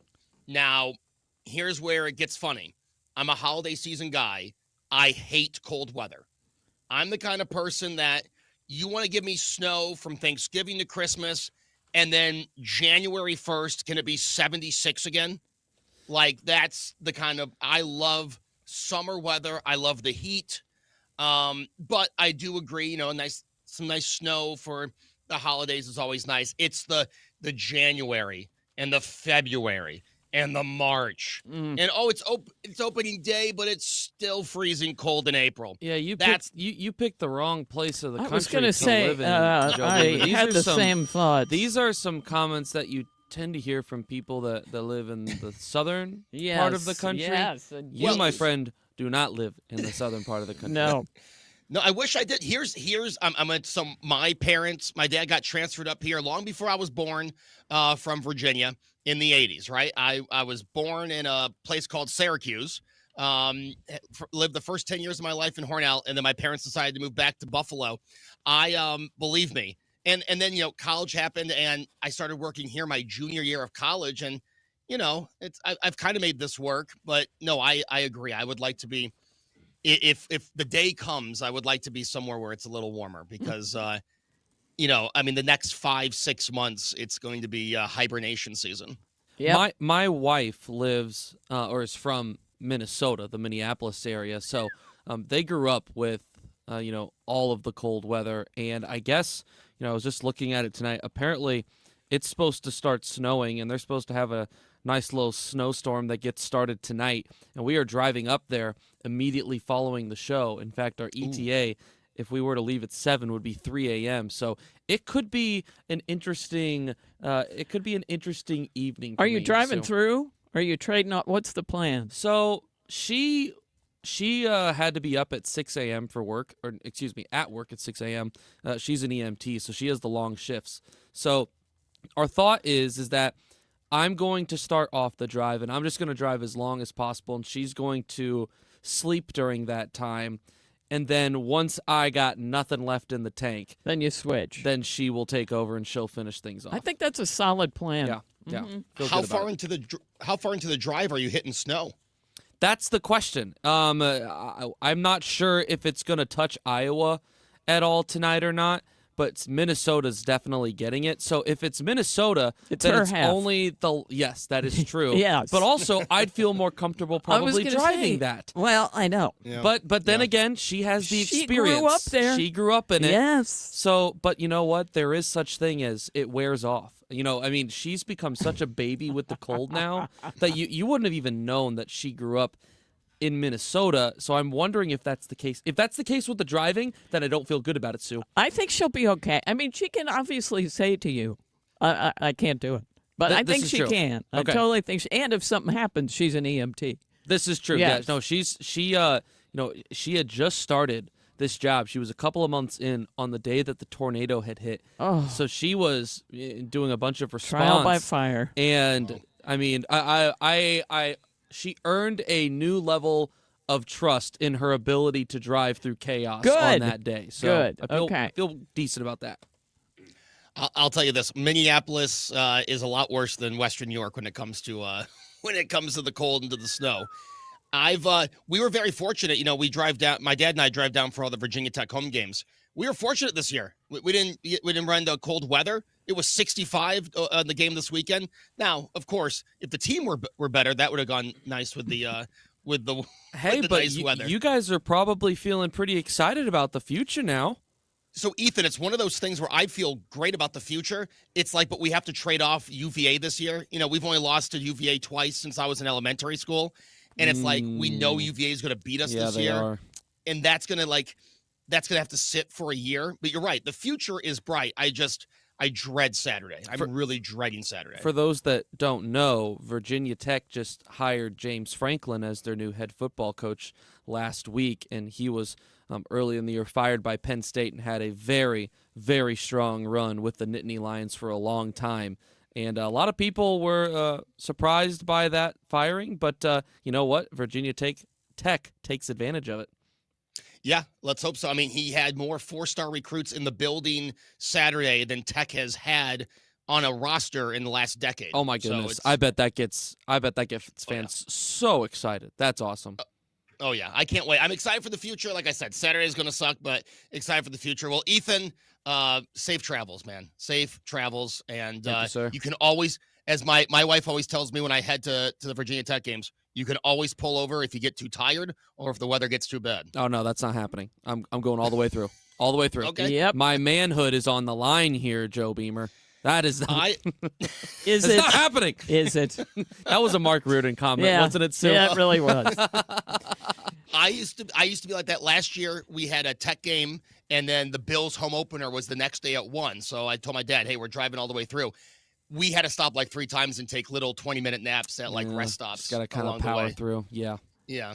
I noticed the older I get, I can't drive till 3 or 4 in the morning, but that's just me. Well, I'm just going to try to put off that point as long as I was going to say, he doesn't know what he doesn't know. You know what I'm saying? It's not starting tonight. You got to believe Will it. caffeine be playing? Oh, caffeine will be big-time player tonight. Absolutely. What kind of caffeine? Coffee or energy drinks? You know, I haven't decided yet. Don't do energy drinks. Why, Sue? They're just terrible for you. Even They're full of terrible I like the things. Alanis. I think the Alanis are I don't know what that is. No? Some of the, like the Red Bulls, yeah, those ones are bad. They're But now awful. there's some of them that like people use like pre and post workout that they say are a little bit better. Huh. And spell that for me. I'm going in. Yeah, you could do the research and find out if it's truly true. I have a Monster before on my 5Ks. Yeah, that's not good. Yeah. Alani's A-L-A-N-I. Alani. Okay. Yeah, All right. let me know what you find on that. And Celsius is another one that's pretty popular. So if I were to go energy drink, it would be one of those. But otherwise, I might throw some coffee in the mix as well. There it is. There it is.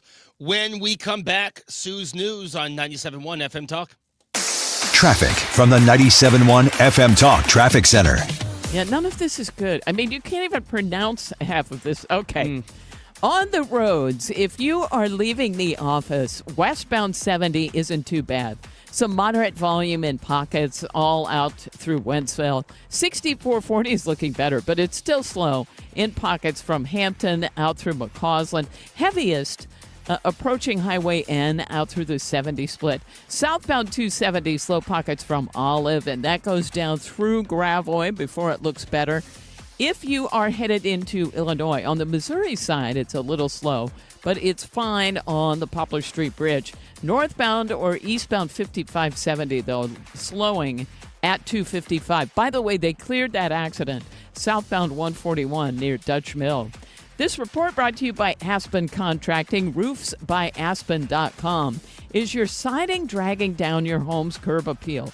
Aspen can transform your house with new siding, fast, efficient, and built to last. Don't settle for an eyesore. Call them today for a free siding inspection, 636-465-1696.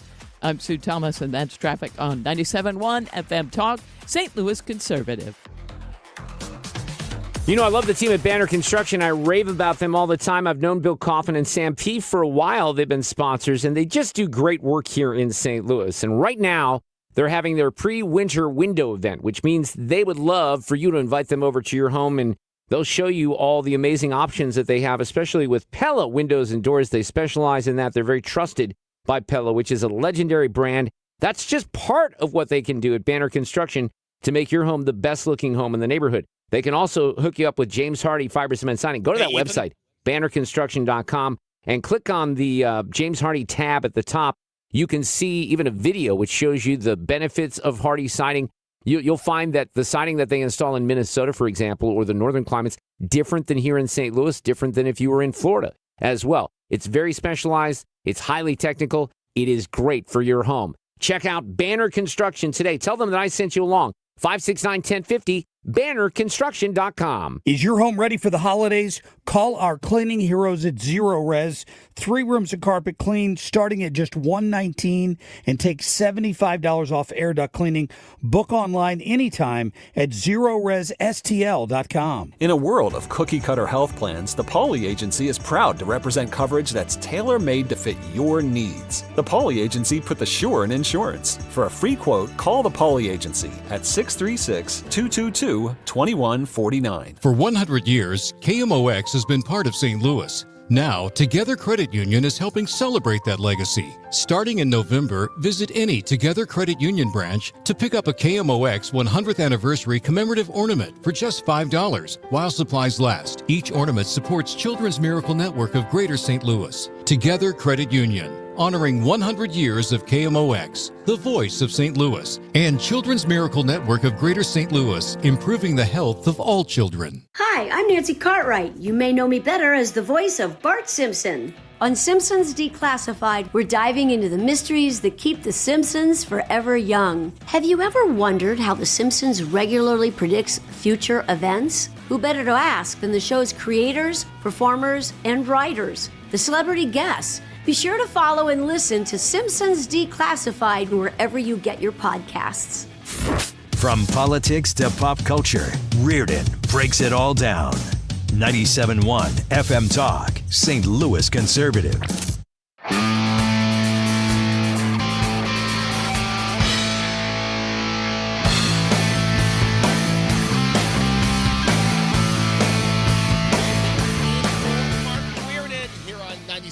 on FM Talk. Hope everyone's having a great Tuesday afternoon. You kind of forget it's Tuesday, right? This week, everything just blends together. But it is Tuesday, and it is time for Sue's News. These allegations are deeply concerning. Does the president have any comment? We're not going to comment. It's not clear messaging. No. And now, Sue's News, presented by U.S. Men's Medical Center. On this day in history, gentlemen, 105 years ago, I thought of Ethan when I saw this morning. So it's 1920, and Texas radio station WTAW broadcast the very first play-by-play description of a football game. It is 105 years ago today in Texas, and it was between the University of Texas and Texas A&M. Oh. And I went on and I thought, you know what, I'm going to pull up the audio from this, but it was a pay site. So, fun fact. Wah, wah. Fun fact, those two, I wonder if those two teams have been playing this for this long on rivalry weekend because they play this weekend. I think it's a thing. 105 years. 105 years. They do play this weekend, but I think they took a few years off when they were in different conferences. Oh, okay, that makes sense. Gotcha. Unfortunately. And can you imagine the meeting where they said, all right, here's the deal. We're going to try to do this on the radio. So who is good at doing this? Yeah. Talk about pinnacle moment in broadcasting history. Yes. Yeah. It's just funny to think about. I really would like to hear it, but not enough to pay whatever the amount was to get it. Amen. And also on this day in history, 38 years ago, in 1987, Planes, Trains, and Automobiles was released. Yes. Starring Steve Martin and John Candy. I saw it in the theater, people. That's how old I am. But I love that movie. It's so great. I don't know. I'm thinking about pulling that one out again for the weekend. All right, they're saying this now. An etiquette expert is in the news for saying that Thanksgiving hosts. Are you No, Joe, you're going to the in-laws. You're not hosting either, Ethan.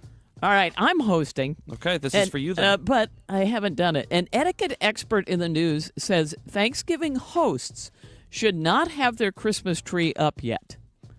Now, this will make Ethan happy. Quote, the appropriate timing depends on whether you are hosting. Now, if you are, she says to wait and let Thanksgiving have its moment, people. Yep. No. Yep.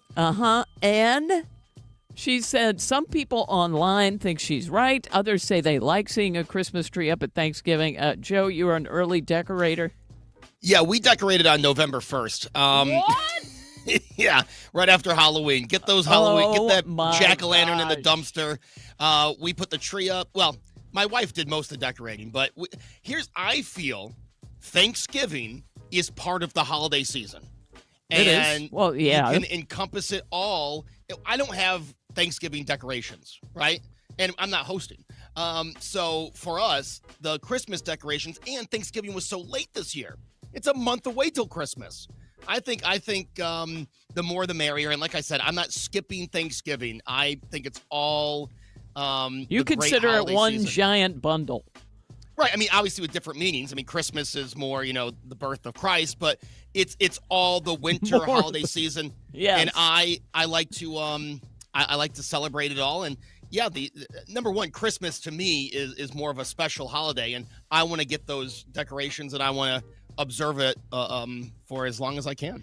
Well, others say they do like seeing a Christmas tree up at Thanksgiving. Either way, if you're hosting, I'm not going to be ripping down the Christmas tree and then putting it back up. But Right. if you have been thinking, man, should I put this thing up? Okay, we talked about this the other day, Joe. Apparently only 17% of Americans get real trees anymore. That's it? It's just, and I happen to be a real tree person.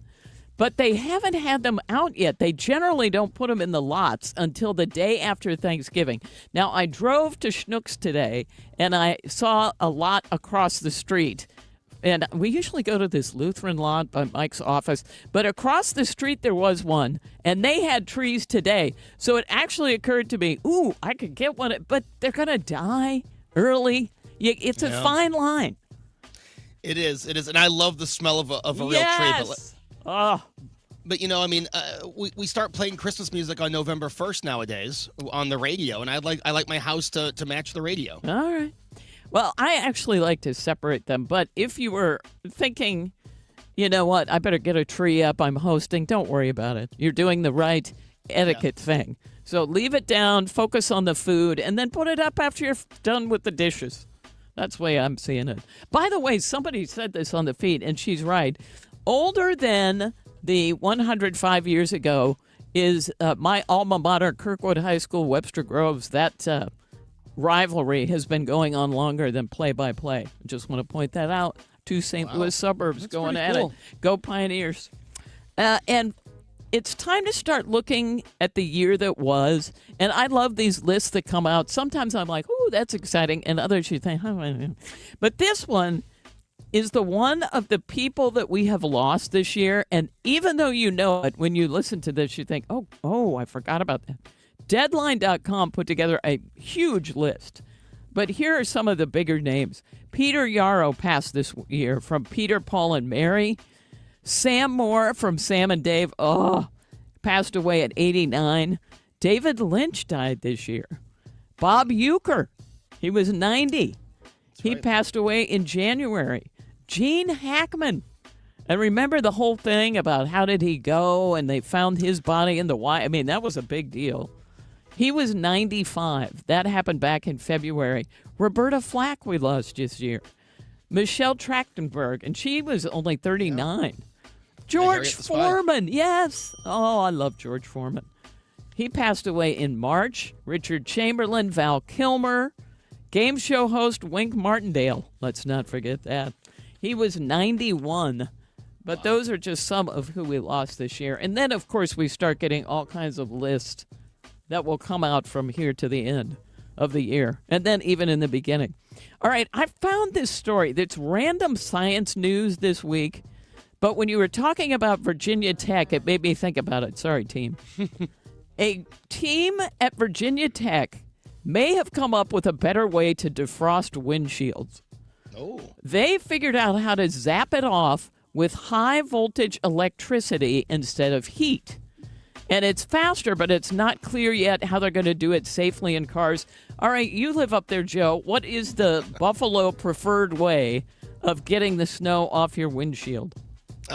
You start the car with the defroster all the way up, and you sit there for 20 minutes. Really? So there is nothing. I mean, I've seen like the heating pads you can plug in and put it. Do people do that? Put it on the windshield?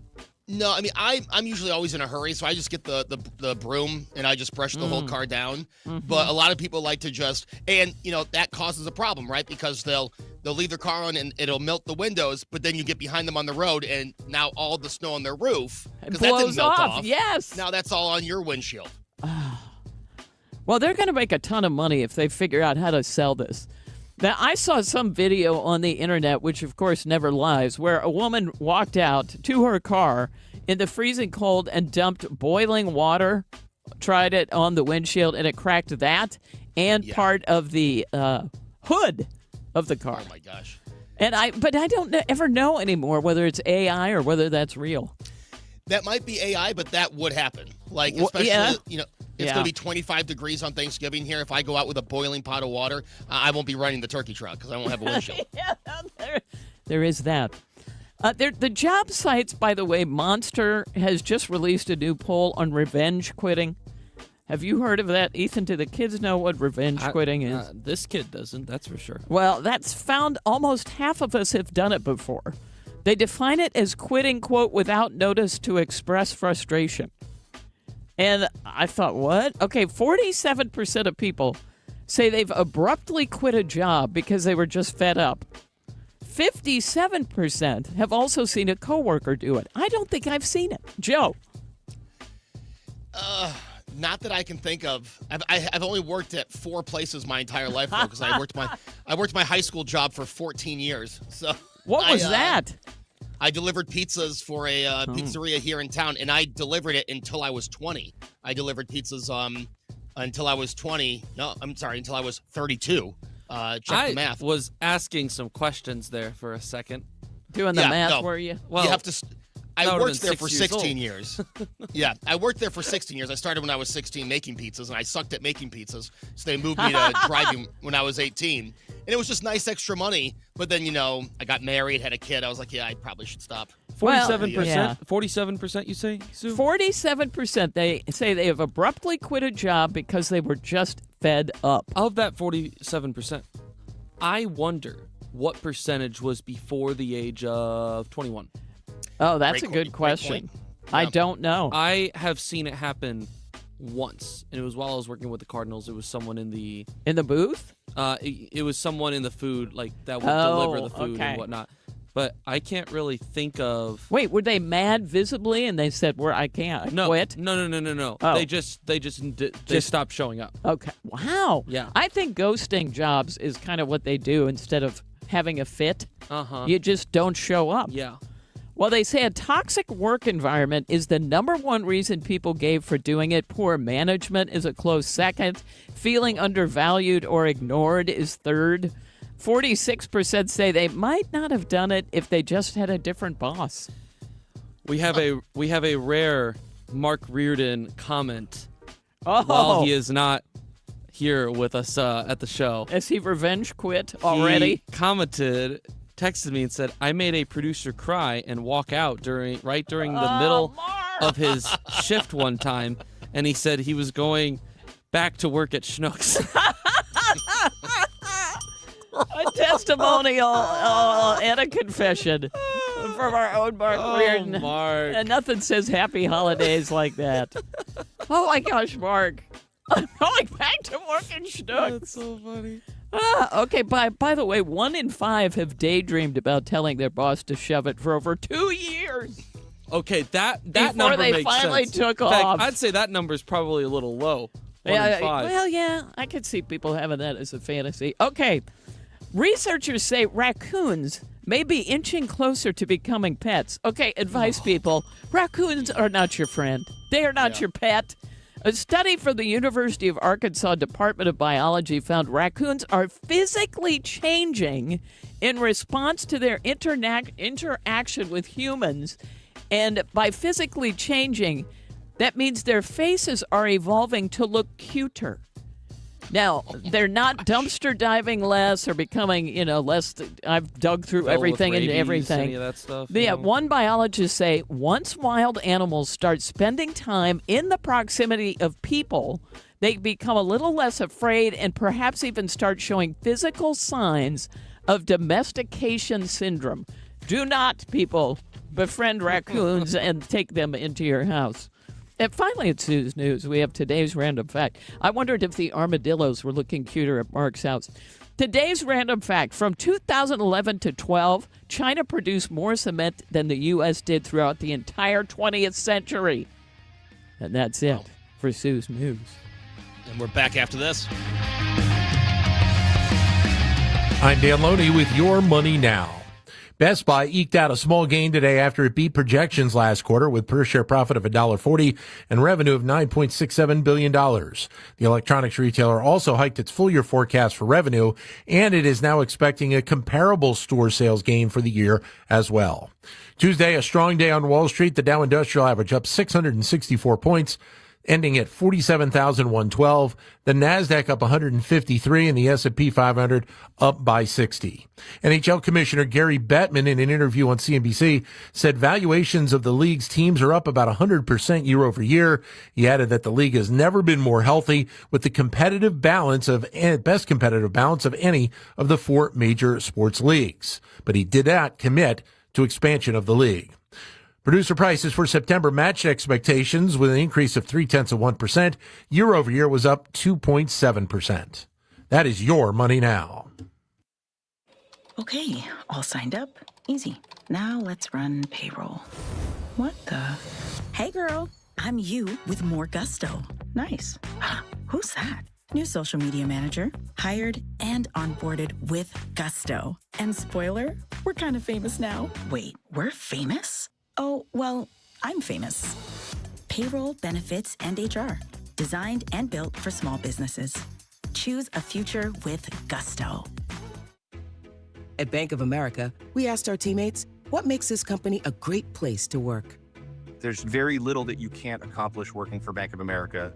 If you prove yourself, you can try over in a totally new way. You can learn so much here. You're the owner of your career. See how our teammates are growing in their careers at bankofamerica.com/great place to work. What would you like the power to do? Bank of America, proud to be an equal opportunity employer. If you have been thinking about retirement and starting to think, you know what, this is closer than I have realized, do I really know what I'm doing? Because most of us know to save. Okay, we've got that. Now do you know if that money can take you all the way through retirement? How do you mix it in with Social Security? How do you handle taxes in retirement? I'm telling you, if you want to feel better about everything, you need to sit down with a professional and come up with a written retirement plan and put it in place. This is why I like financial and tax architects, because they know this is the case, and their thought is, we'll put on a class called Retirement Planning 101. People can come for free, but then they can see how we operate. They can learn how things work in retirement money-wise and see how we operate and see if they don't want to sit down with us and have financial and tax architects come up with the plan with them. So go to a class first. You have to register, even though it's free, fta-ria.com, fta-ria.com. You're listening to Leaf Filter Radio, and the guru of gutter protection himself, Chris Cunahan, is here to take your most pressing leaf-related questions and bring you a special Black Friday offer. Hey, everybody, Chris here. I understand we have Ron on the line. Ron, where are you calling from? Uh-oh. Ron, are you calling from a ladder? Well, I was. I wanted to ask Chris what I need to do to get my gutters ready to have leaf filter installed. Oh, Ron, you don't have to do anything. A Leaf Filter Trusted Pro will come out and clean out your gutters, realign and seal your gutters, and install Leaf Filter, America's #1 gutter protection system. So I didn't need to get on this ladder? Ron, Leaf Filter Trusted Pros are in your neighborhood and ready to help. Just visit leaffilter.com/radio to schedule your free gutter inspection and get up to 30% off. Thank goodness. What was that site? That's leaffilter.com/radio. And now, as a special Black Friday offer, you can get a free gutter inspection, plus up to 35% off. This is our best offer of the season. Unlock it now at leaffilter.com/radio. See representative for warranty details. It's time for a $98 furnace tune-up. The time is 4:33. This time check sponsored by Jerry Kelly, Heating, Air Conditioning, Electrical, and Plumbing. Born in the Midwest, built on common sense. 97.1 FM Talk. St. Louis Conservative.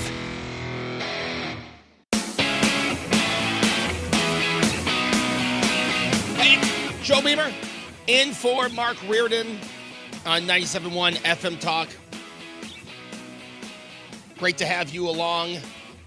Hopefully, if you're traveling home from work, you're having a great drive home. Maybe you've hit the road and you're on your way to family for the Thanksgiving holiday. Just be safe and enjoy time. And, I'll talk about this more tomorrow, but tomorrow is what they call Drinksgiving. It's the day before Thanksgiving.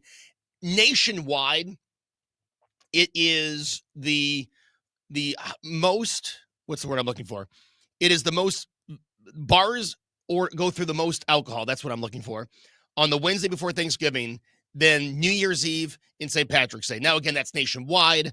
I know for a fact that's not the case in Buffalo because nothing's more celebrated than St. Patrick's Day in Buffalo. But so my point is, it's 2025. There is no excuse not to have a ride home with all the ride share and everything. So, if you're going to go out and party, have a good time. Be safe. Don't be an idiot. Leave your car at home and, get a ride on rideshare or a DD or something like that because we want you back here after Thanksgiving. This segment, I wanted to talk about Chicago and just crime in general. And it seems to be that crime is something that the left wants to claim we have it under control with our policies, right? You've got Mamdani in New York who wants to have unarmed officers respond to certain calls. that doesn't, in my opinion, make any sense. Here in Buffalo, a Democrat was just elected. You could say a Democrat who is right along with Mandani. He's just 30 years older, more socialist than Democrat, which I guess those words are becoming the same now. Socialist Democrat. And you are having a mass exodus of police officers before he takes office. And you're seeing this nationwide. Democrats want to find different ways to address crime. They want to give criminals a second, a third, a fourth, a fifth. I believe in second chances for certain things, right? I don't think you should get a second chance for murder, right?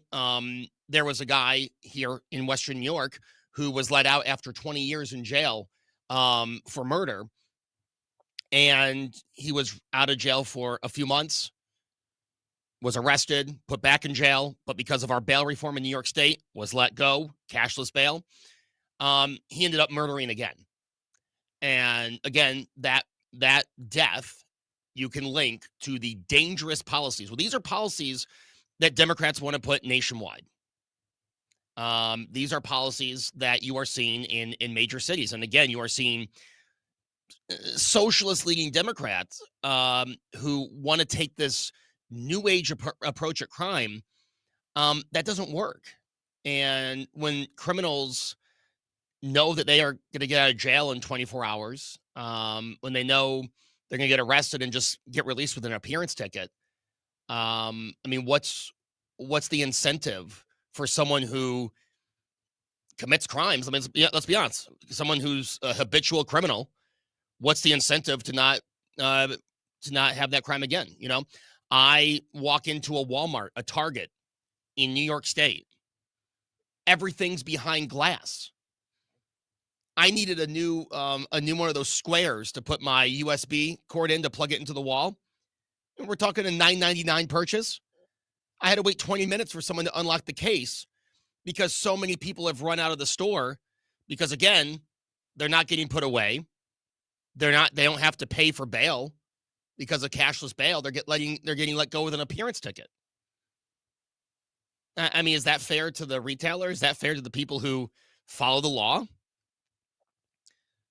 We have a rule here in New York State that if you're committing a crime under the age of 18, you get treated like a juvenile, and that's off your record when you're an adult. And so what do we see? We see a bunch of 16 and 17-year-olds stealing cars and then getting in accidents, some fatal, on the highway. But why is this happening? You can say social media, there's a TikTok trend, but it's happening because the kids know, well, they're going to get treated like a minor. It won't be on their record once they're an adult, and this is something that we're seeing from blue state to blue state to blue city to blue city. Chicago, notorious. You can look any weekend, you go and look at the shootings in Chicago. This is one of the most gun unfriendly cities, allegedly. Yet we have shootings on a regular basis. And you've got the president. He wants to do to Chicago what he's done to Washington. And again, and we'll talk in the next hour about this. You've got liberals who are going to say, Trump did nothing in Washington, yada, yada, yada. But I've talked to people in Washington. And by the way, some of the people I've talked to in Washington, they're not Trump people. They're not huge conservatives or huge MAGA. And they'll admit they feel safer getting on a train at night to go into DC, or to take the train out of DC at night. They feel safer now than they did a year ago. Well, the president wants to clean up Chicago. He wants to get crime under control in Chicago. And he was pardoning a few turkeys today. This is what he said, clip 13.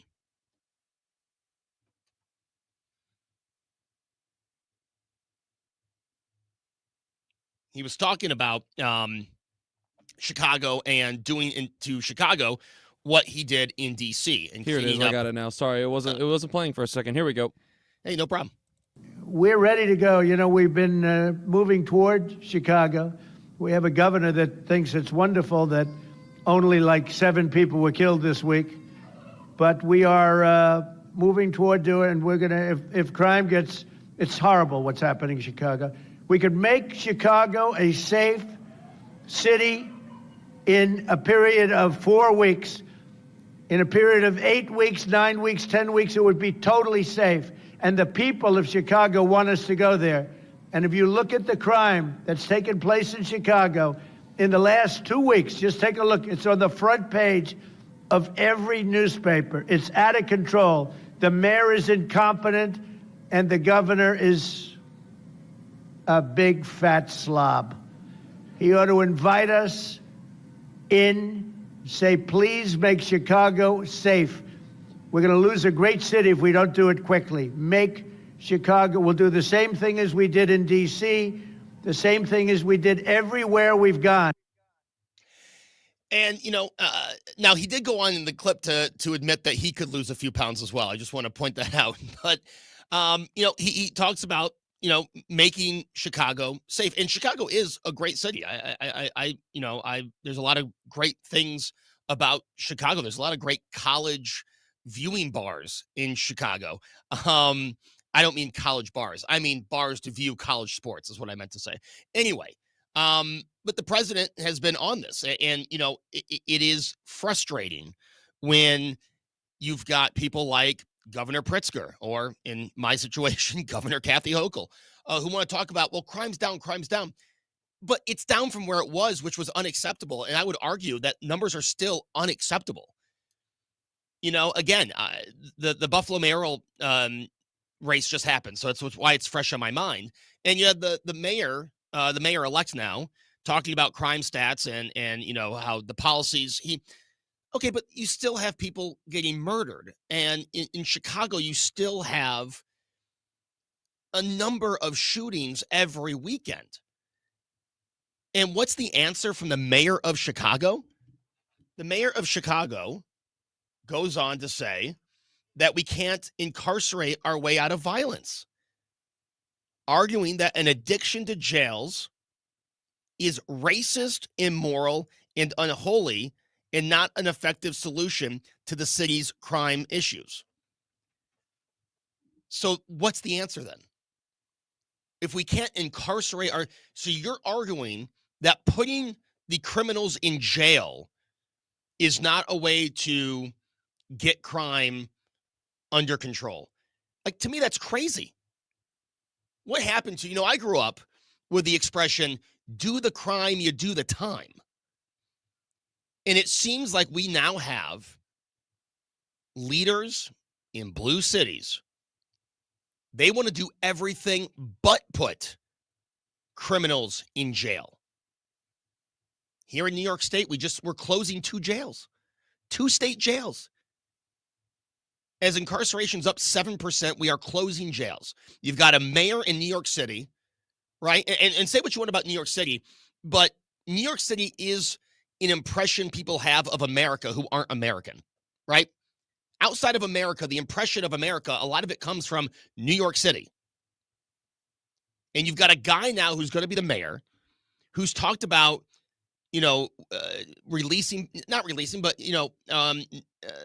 more second chances, third chances. And again, I'm all about second chances. You get your second chance after you do the time for the crime.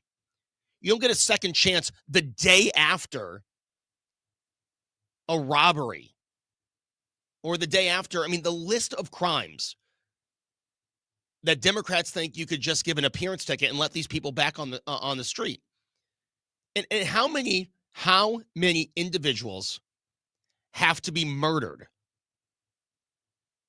I mean, the number of cases, and then you have Democrats tell you, it's an unfortunate situation. Well, how many unfortunate situations until you realize that you have to be serious about crime? We've got people getting murdered on subway cars. We've got people getting murdered going for a run, all by individuals who had been, released 10, 15 times, people who are in this country illegally as well. A lot of the situation has to do with 4 years of open borders, criminals coming through, and now you're talking about crime in big cities And the same people who were all for lawlessness at the border, just let them in, let them in. I mean, seemingly are for lawlessness in blue cities. I don't know how we got away from if you do the crime, do the time. I think it's simple. Again, this is one of those things I thought we could all agree on. It's amazing the amount of people who think, oh, well, they won't do that again. How many times do you have to see, not only will they commit a crime again if they're not punished, if there's no incentive, not only will they commit the crime again, unfortunately, sometimes it's a lot worse. It's Joe Beamer in for Mark Reardon. Back after this. Traffic from the 97.1 FM Talk Traffic Center. Well, if you are just leaving the office, southbound 55 looks pretty good. And that's even at Bates. Now, there's some slow-moving traffic through there, but it's better than it was even 20 minutes ago. Now, southbound 270, it's still mainly moderate volume, and this is Page down through 21. We've got northbound with moderate volume approaching Manchester up through Ladue Road. Southbound 170, a little slow at 64. Westbound 40, slow pockets there from Kings Highway, and that goes all the way out through 70. 70 westbound, a little bit of a slowdown at Jennings Station Road, and then headed for O'Fallon, just slow pockets out through Wentzville. We look fine on the bridges downtown. If you're headed into Illinois, 5570 northbound, though, it's a little bit slow at 255. That is all due to road work. I'm Sue Thomas, and that's traffic on 97.1 FM Talk, St. Louis Conservative. Give something that means something. Roll up your sleeve at the Odyssey Blood Drive in partnership with the American Red Cross, December 16th through the 19th at multiple locations. Make an appointment in the Red Cross Blood Donor app or at redcrossblood.org. Enter sponsor code Odyssey for a drive near you. This report is sponsored by McKelvey Homes. Hi, I'm Jim Brennan at McKelvey Homes. Have you always wished for a brand new home in an established neighborhood? Select one of our move-in ready custom homes throughout St. Louis, or we will build on your lot. Visit McKelveyHomes.com and move up to McKelvey. Hey guys, I want to talk about Game Day Men's Health. Matt Lawrence is a guy that I've gotten to know, and he's got a great location for game day out in Chesterfield at 6440 and Olive and Clarkson. And there is a difference. You know, you have options when it comes to low testosterone treatments or other things that Game Day provides, but you're going to get world-class professional help. And here's the offer. And it's a great offer. They can give you a free PSA and testosterone test just for coming in to Game Day Men's Health. Get the Game Day experience. It's top-notch. Matt and his team will promise you a test, results, and a full consultation. They'll come back with a very, very specific plan. There's no one-size-fits-all. They also do medical weight loss. They have their own pharmacy, which allows them to offer very safe and effective medicine. They have vitamin therapy, peptide therapy, ED treatments, so they do a lot at Game Day Men's Health. Check them out. O'Fallon, Missouri, Glen Carbon, Illinois, at 6440 in Clarkson and Olive. The website, GameDayMen'sHealth.com. Guys, get back to the top of your game with Game Day Men's Health. Let Banner Construction show you what a difference James Hardy can make to your home. Banner's exterior design team will show you custom design options to transform your home into the neighborhood showplace. Banner is a preferred James Hardy and Pella Windows specialist. With winter just around the corner, now is the time to think about Pella Windows for energy efficiency and comfort. Call Banner Construction, 314-569-1050 to schedule your free in-home consultation, or the website bannerconstruction.com, and have a banner day. You've got your whole life ahead of you, so choose a Medicare plan you can count on.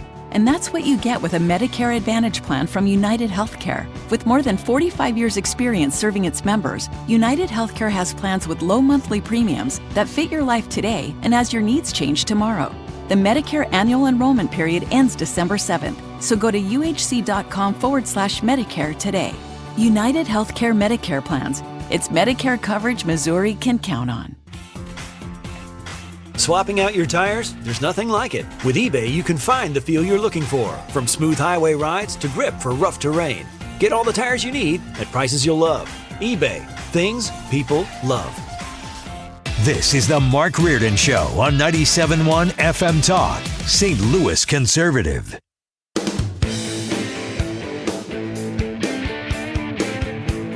It is Joe Beamer in for Mark Reardon here on... Wow, I almost did it, guys. I haven't 3 years, right? 2 years I've been doing this. I almost said on News Radio 930 WBEN, but I stopped myself and then said it anyway. 97.1 FM Talk. It's great to be with you. On the comments online, someone actually made a good point about, crime and the people who continue to. And by the way, there are people who, they'll vote for these Democrat policies because they think it's the right thing to do. It makes them feel better. I have a friend. I love my friends to death. But my one friend, feels, that they don't live in the world we live in, right? They're home all day. And again, it's great that they're in that situation. But they're home all day and they don't see the real world. They don't go to work in the real world. And they hear these policies and go, yeah, that's the right thing to do. But as a person put on YouTube, if you start seeing this crime in your neighborhood, right? If it affects your life, you think differently, right? If someone broke into your house, if someone took your car, or even worse, if someone who had been released multiple times from jail, harmed a member of your family, you'd feel a lot different. I don't want anything bad to happen to anybody, right?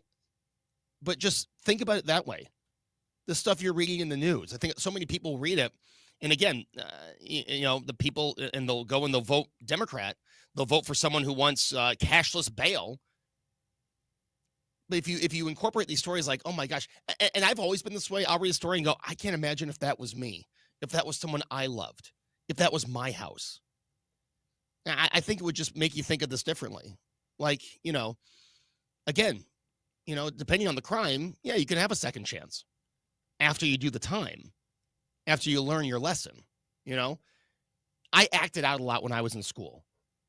I talked way too much out of turn, and I was put in timeout.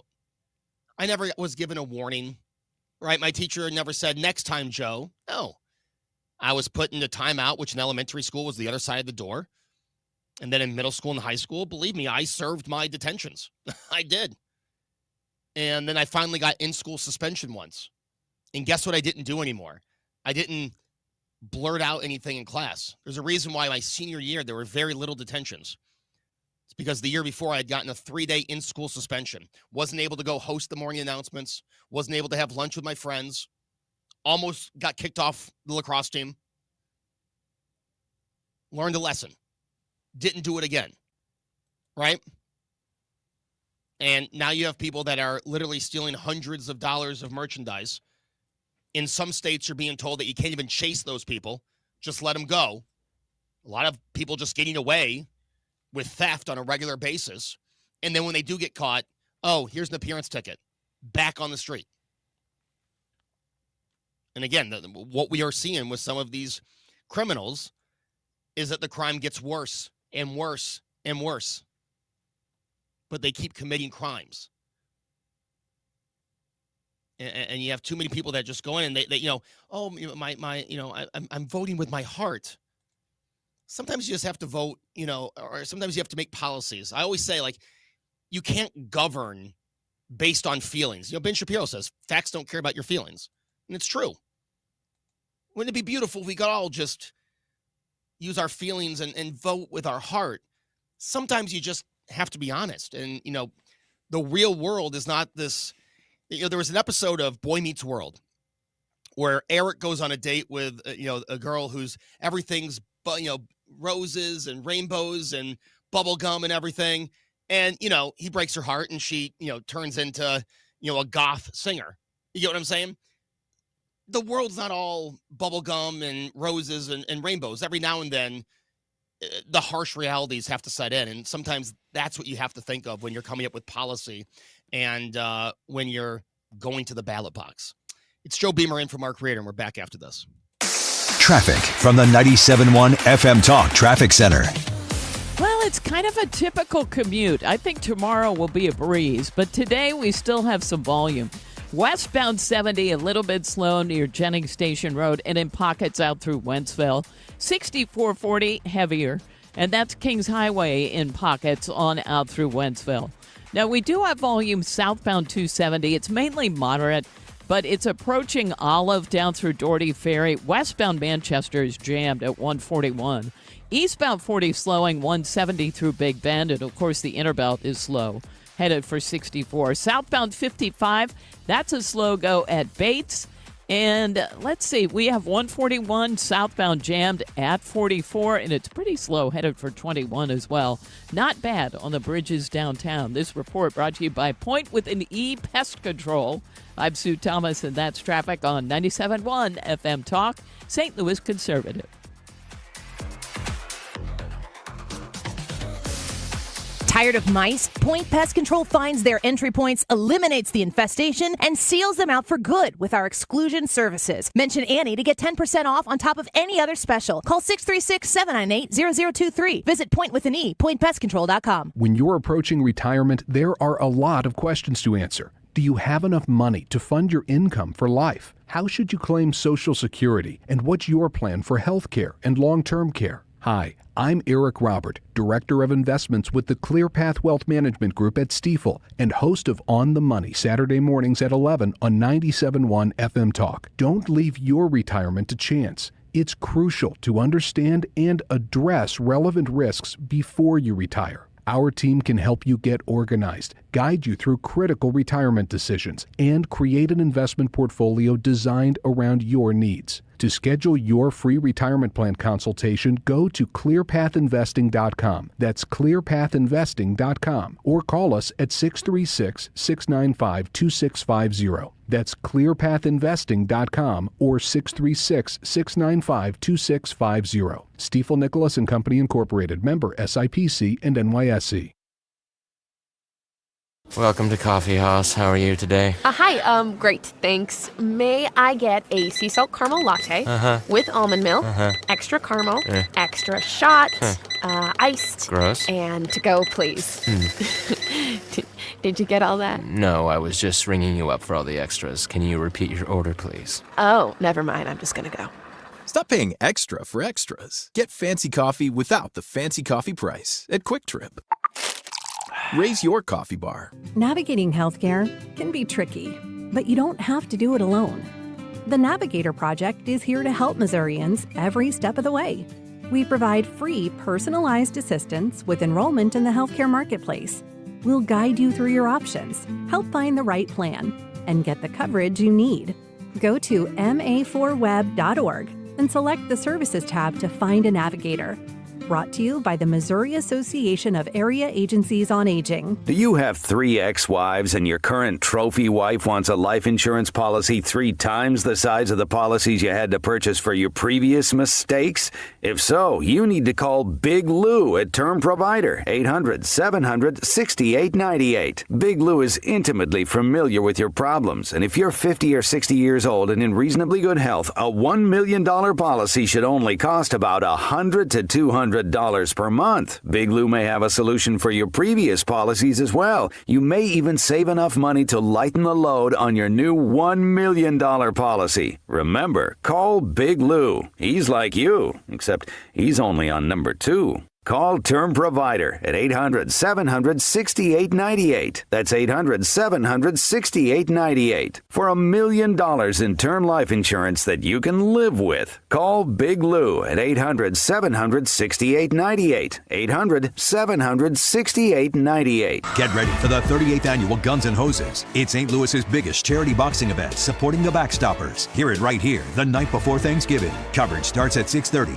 Guns N' Hoses live on 97.1 FM Talk. Sponsored by Jerry Kelly Heating, Cooling, Electrical, and Plumbing. KFTK FM Florissant from the Kaufman Townsley St. Louis's Injury Lawyers Studio. Call 314-500-5000. That's 314-500-5000. All on the free Odyssey app.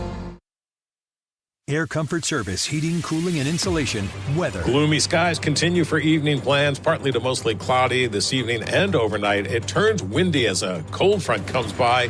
Winds will swing to the northwest, and it's colder behind that front. Wind gusts pushing 30 plus, especially late tonight. 35 for the overnight low. Wednesday, partly to mostly sunny skies, but it's a windy day from the northwest. It's a colder day. 46 feels colder out in that wind. This is 97.1 FM Talk. Chief Meteorologist Dave Murray.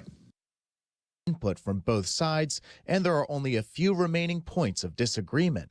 The original plan includes Ukraine ceding some land to Russia, a commitment not to join NATO, and a cap on its military forces. Those terms received pushback from members of the president's own party.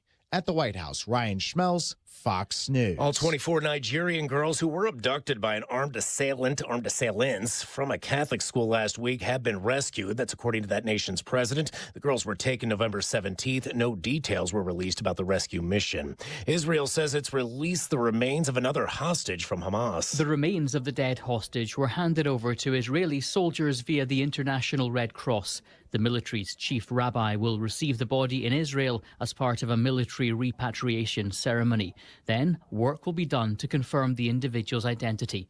Once confirmed, it'll mean 2 of the 28 hostages believed dead at the time of the ceasefire remain in Gaza. The slow return of the bodies has angered Israelis and threatened the fragile ceasefire. Hamas says it's not been able to reach all the remains because they're buried under rubble. Jonathan Savage, Fox News. 4 more people arrested in connection with that heist at the Louvre Museum. The 2 men and 2 women taken into custody are from the Paris region. More than $100 million was taken during that October heist, which took less than 8 minutes. The loot has not been recovered. America is listening to Fox News. An official message from Medicare. Medicare plans change from one year to the next. And this year, it's important for you to review your current coverage and compare all your options during Medicare open enrollment. Compare health plans, drug coverage, and costs. See if you can save some money, and don't forget to make sure your drugs are covered.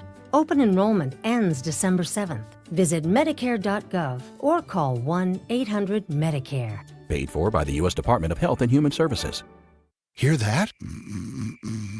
That's Mike. He took ZQL Ultra, so now he's sleeping soundly on a Sunday night.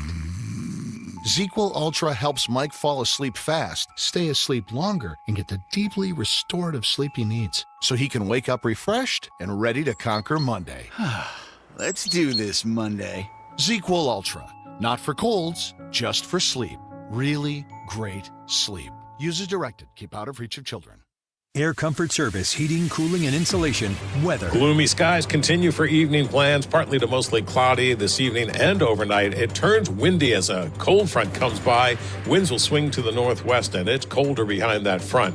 Wind gusts pushing 30 plus, especially late tonight. 35 for the overnight low. Wednesday, partly to mostly sunny skies, but it's a windy day from the northwest. It's colder day. 46 feels colder out in that wind. This is 97.1 FM Talk. Chief Meteorologist Dave Murray. This hour of the Mark Reardon Show is sponsored by Gamma Tree Experts. Your trees deserve the best care. Call Gamma Tree Experts. This is the Mark Reardon Show on 97.1 FM Talk. Well, welcome back. Joe Beamer in for Mark Reardon. Final hour for today on 97.1 FM Talk. Great to have you along, and great to have Curtis Houck with us, managing editor of Newsbusters at the Media Research Center. Curtis, it's been a while. Welcome back. Hey, good to be with you. Let's start. There's a lot of stories I want to get to. Well, actually, Curtis, let's start to the rebranding of the Liberals' favorite MSNBC. They finally went through with the MS Now rebrand. I know. Isn't that incredible? Ms. Now, multiple sclerosis now. I mean, I maybe think that's maybe, something now, Ms. Now, something very apt for the white boomer class that dominates their increasingly shrinking viewership. They made clear when they launched last Saturday that it was going to be much the same rhetoric, all the same shows, just a logo that looked like it was designed by Microsoft Paint, and a $20 million ad campaign to make sure people knew about the new name. And the funny thing about it is, hats off to the great people at the Free Beacon. They found that in one of the promo ads with Rachel Maddow reading the preamble to the Constitution, amid MSNBC hosts, many of them are white. So to fix that, they hired a bunch of commercial actors who happen to be black to kind of balance things out because, It would look kind of weird. MS Now so white. You'd create that issue. Wow. Wow. Well, I'm on their front page, and let's start with this Mamdani Trump meeting. And according to Lawrence O'Donnell, who keeps on getting pushed back on MS Now, he says that it's the decline and fall of Trump. Right. Well, again, this is someone who worked for the West Wing. He was a West Wing writer. So where all the liberals go to get their special dreams late at night, they go to the work of Lawrence O'Donnell. He cooked up a lot of that nonsense that they believe that this is how government is supposed to be. This was Donald Trump and Zohran Mamdani being two New Yorkers. The president, likes a challenge because he heard all the press and he heard everybody, even in conservative media, say that this is going to be disaster or they're going to get into a shouting fest, and decided, I'm going to prove these people wrong. And two, this is something that if you talk to a lot of people in New York, people that are from New York, that despite political differences, they might jaw at each other and call each other a few names, but they can carry a conversation, and that's exactly what we saw here. I don't expect this bromance to continue at all. Of course not. But for the time being, the president showed that if you're going to show him deference, if you're not going to come in guns blazing like Zelensky did that one time, he's going to be nice to you in return. It's really that simple. And so any sort of fantasy land you want to go into and make broader proclamations about it, I think is just ridiculous. It's so funny, Curtis, because for 10 years now, we've been hearing about the decline and fall of Trump. I mean, there's no new talking point. Yeah. I mean, a decade of the exact same talking point from the left. Right. It just continues to go. And it's interesting that I'm like, can't you guys find something else to talk about? I mean, I was watching a podcast today with Joy Reid and a bunch of two miserable postmenopausal white women talking about how much they hate Donald Trump, and they say that MAGA is a terrorist organization and these people are, cowards. And it's all the same stuff over and over again. It's the same fill in the blank Mad Libs that they think is fresh and brand new. But time and again, these people are showing why they continue to lose many crucial elections. The elections earlier this month in New York, in Virginia, New Jersey, it would have been a tremendous upset if Republicans won. And I think people were just kind of on the right getting a little too over their skis. But the fact remains, Donald Trump won convincingly a little over a year ago with a broad coalition, and the Democrats, they're really struggling with young people. They're struggling with Hispanics. They're struggling with working class voters. They're struggling all over the country outside of bastions like California.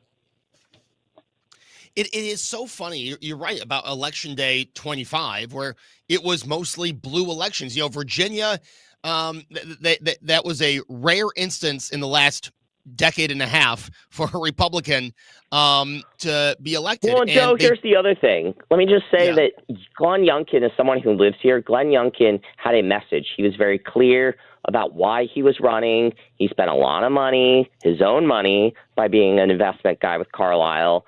And he had a clear agenda about what he wanted to do as governor, specifically schools, and all of the things we went through with COVID. A lot of these candidates that were running in all of the races that I just mentioned, the Republican non-communist candidates did not really articulate why they wanted to be in office, that they were running to simply stop the left. And you can't do that. I mean, Kamala Harris lost because she couldn't say why she was running for president. Hillary Clinton lost because she couldn't say why she was running for president. That's something that resonates with even normie voters that aren't as connected as you and I are.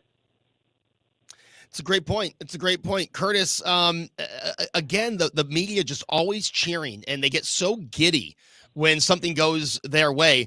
The coverage of the Comey and James dismissal, I mean, Curtis, they broke into Young and the Restless because they found it so important.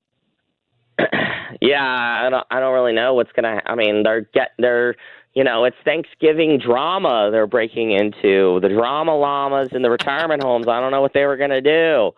They're gonna have to figure out how Paramount Plus works. So no, I mean, this is their soap opera. They are living and breathing by all of this.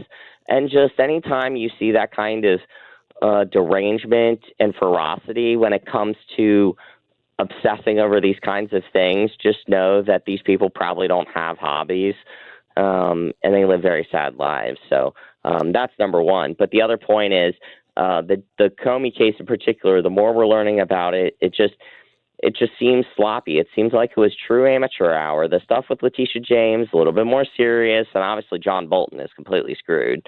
So they're not going to have anything like this happen anytime soon. But, George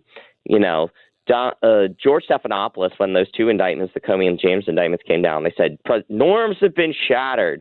He spoke in hushed tones about what this means for the future of the country. Well, here we are, November 25th, 2 days before Thanksgiving, year of our Lord 2025, and America's still around. Imagine that. Curtis, when I watch, George Stephanopoulos is a great example. When I watch these outlets like the CNNs of the world and the MS Nows and the ABC, CBS, well, not CBS as much, right? They're gonna start maybe evening it out. But yeah. It seems as if they're rooting against America just to root against the president. I mean, it seems like they've been against. Yeah. They've been against the peace deals overseas. They don't, anything Trump suggests against Ukraine is bowing down to Russia. I mean, in their eyes, they would rather have war continue than Trump have another peace deal under his belt. Well, yeah, I mean, they just root against success. They lectured Americans when Joe Biden came into office that, we need to be rooting for Joe Biden. We have to be rooting for Obama to succeed. The media lost their minds, if you recall, when Rush Limbaugh said, I hope Barack Obama fails. I mean, that was like a national scandal. Like the networks were saying, how dare you say that? They're not truly patriotic. Well, I think patriotic means loving your country and loving our founding documents and respecting the rule of law, respecting our elections, embracing assimilation and cultural cohesion. And I think on a lot of those counts, the left is not really down with the struggle at all. They're not really down with what what America's about. They'd much rather go the route of Ilhan Omar talking about we, the Somalis, will, make sure that we are the fabric of this country and we're not going anywhere, like whatever that means. Obviously for weeks, the Democrats all of a sudden cared about the Epstein files, and it was all over CNN, MS Now. I'm on CNN's website. I think for the first time in weeks, there's not one mention of Jeffrey Epstein. Has the media's obsession with Epstein finally gone away? Well, no, I mean, I think it's just temporary until we can get to the deadline of having to release the files as per the law passed by Congress. I mean, I've been studying these numbers, and I put out a study a few weeks ago about 821 minutes on the Epstein files on ABC, CBS, NBC, morning, evening, and Sunday shows. But through this morning, the number is now 888 minutes. I mean, that's over 14 hours, I believe.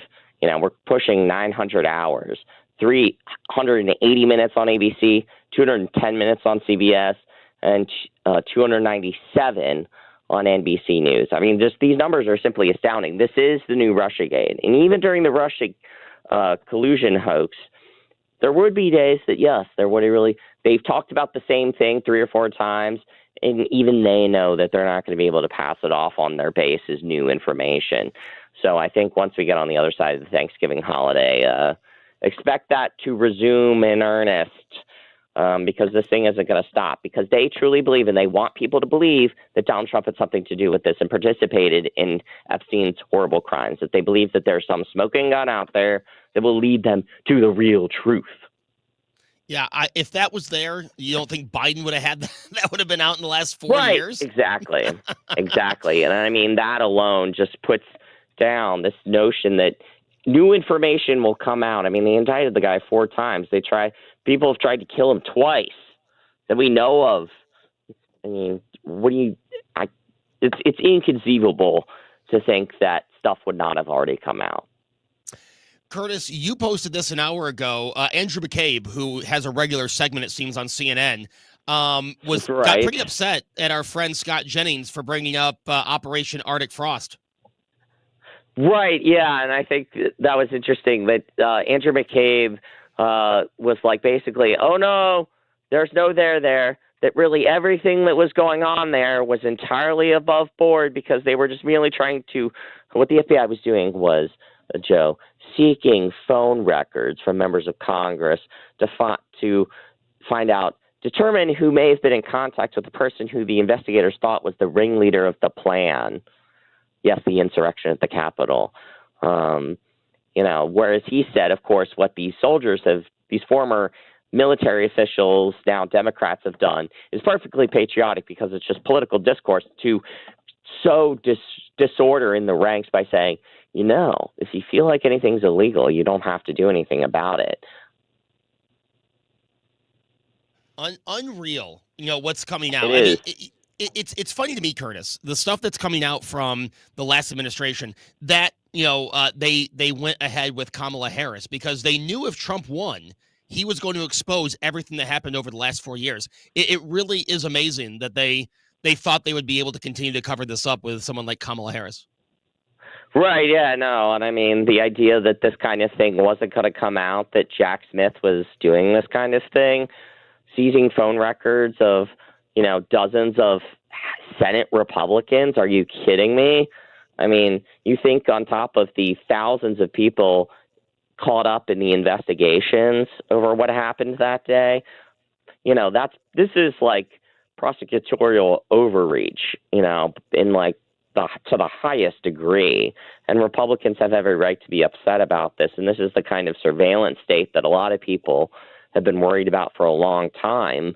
And just now, I think a lot of folks are coming around to realizing the scope of just how much the government is in control and can really try to ruin your lives depending on who's in power and if you make the wrong people mad. Do you think, Curtis, if Democrats get in power in 28, Trump has served his 2 terms, do you think they'll still try to ruin the rest of his life? Like, do you think that ramps right back up if Democrats ever get any kind of power? Oh, I think absolutely. They will try to ruin him and his family. I mean, he has made them so miserable because they bet on him losing in a blowout to Hillary Clinton in 2016. If you recall, CNN would always carry the empty escalator. They would carry all kinds of Trump rallies. Morning Joe and Mika were buddy with Donald Trump.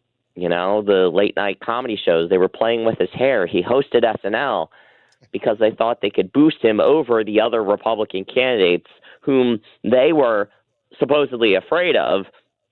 And so then Trump won the primary, and he actually then won the presidency.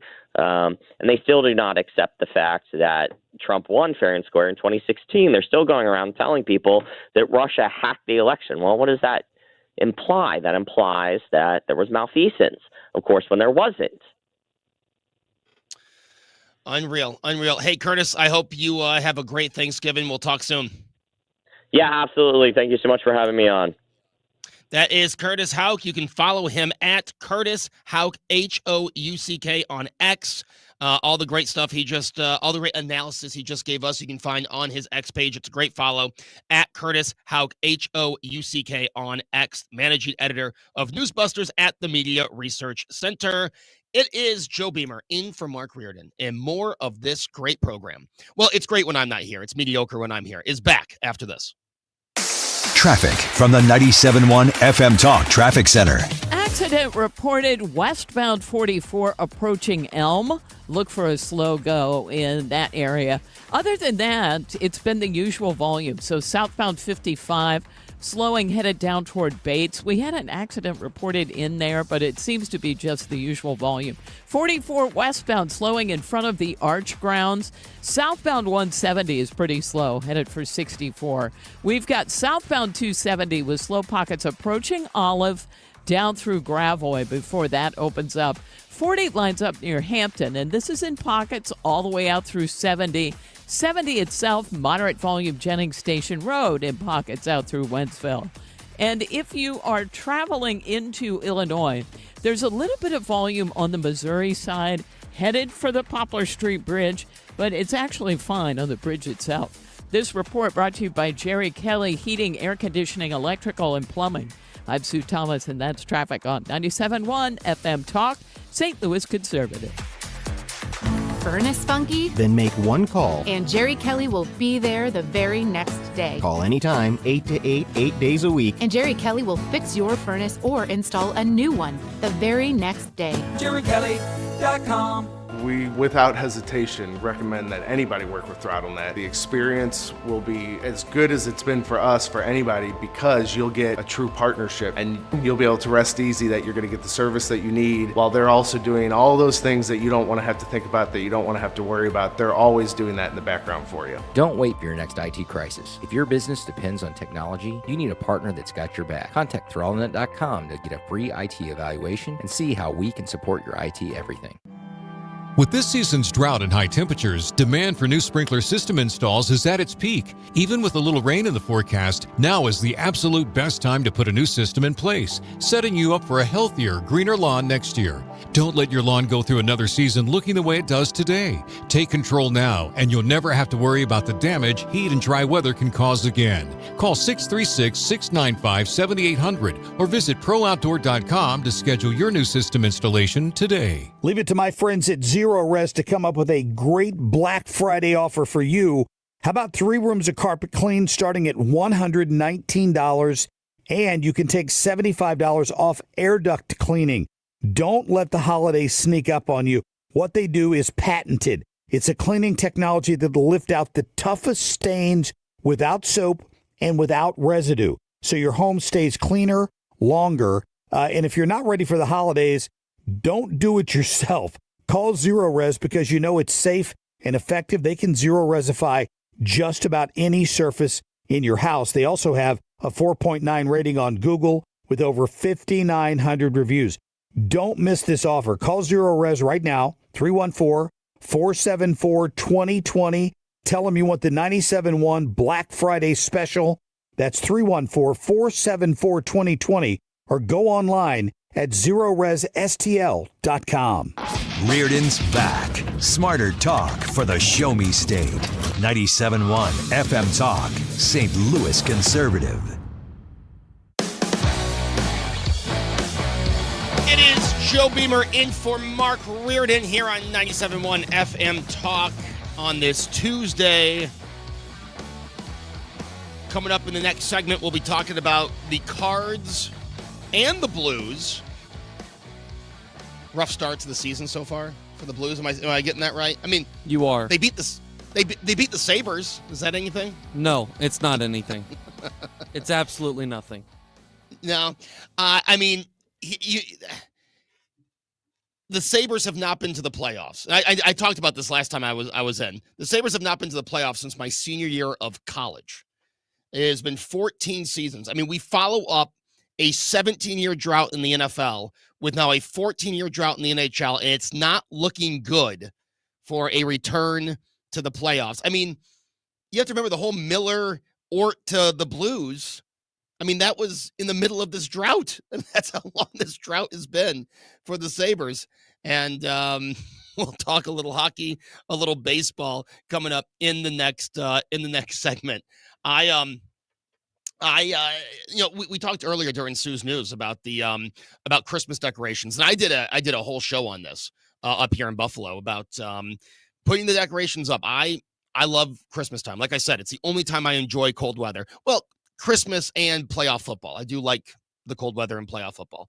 And we put our decorations up, and I know it annoys people that our decorations are up as early as they are. But yesterday, I passed a house in the neighborhood, well, a few neighborhoods over, where their lights are synced up to a radio station that they're feeding out, like one of those mini translators they must have like in their front yard or something. And it has a sign, tune your radio, like 88.1 or something.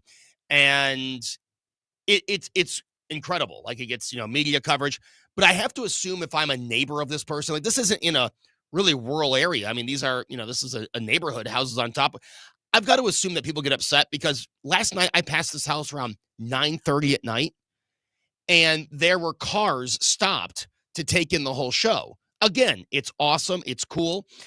But I have to assume if I'm a neighbor and like I'm trying to get my car out, I'm trying to go somewhere. This is one of those streets where it dead ends. So you only have the one artery out to the main road. Like I'd have to assume that after a while, 4 or 5 cars sitting in front of this house at a time probably gets annoying. Again, I think it's awesome, but I could see where if I'm in a hurry or, it's 10 at night and I've got these lights blinking, and I've got 4 or 5 cars idling in front of my house to watch the end of the show. Yeah, I can get that. I can see. I can see it. Again, I think it's awesome, but I can see, there's some people who are all about Christmas decorations, and I don't know why you're annoyed. I get it. I do get it. Like, as much as I love having the tree up and having the lights on November 1st, I can understand people being annoyed. I can understand people saying, yeah, it's a little too much, too much for me. Some of the stuff that Curtis talked about, I just wanted to add on, the media now, and one thing we didn't get to, we were just running out of time in that segment, is, this call from Democrats for military to ignore orders from the president, and the media, like, echoing that. I mean, just if the roles were reversed, Curtis mentioned how George Stephanopoulos said, that this is a challenging day for our democracy. I mean, could you imagine if roles were reversed and you had Republicans telling military to ignore orders from Joe Biden or Kamala Harris? I mean, the media would lose their mind. But yet, if it's against Trump, the media will echo it. They'll get right in line because Orange Man bad. And it's funny, Fox ran a story. I might find that and share it with you tomorrow. Fox did a segment on, TDS actually being a real thing. Trump derangement syndrome actually, being a legit thing where people are, it's kind of obsessed. Like they wake up and they have to, what did Trump do today? Just absolutely obsessed. Hey, you know what? I was no fan of President Biden, but my gosh, I didn't spend 24/7, 365 obsessing about Joe Biden. I have a life. I like to watch my sports. Yeah, I commented on it. Obviously, you can go back and listen to the tapes of my fill-ins right here in St. Louis. But it wasn't an obsession. And if you have family who leans to the left, who is suffering from the Trump derangement syndrome, you just know. You could send as many texts as you want. Please don't bring up politics on Thanksgiving. There are people who literally cannot help themselves. They have to tell you how they feel about Trump. It has to be part of the conversation. The way you serve the turkey could somehow bring up Trump in these people's minds. It is a problem. And you know what? I would say that if it was the other way around. If there's someone there that disagrees with you on Thanksgiving, bring up something else. Maybe the Cards and the Blues, who we're talking about after this on 97.1 FM Talk. Traffic from the 97.1 FM Talk Traffic Center.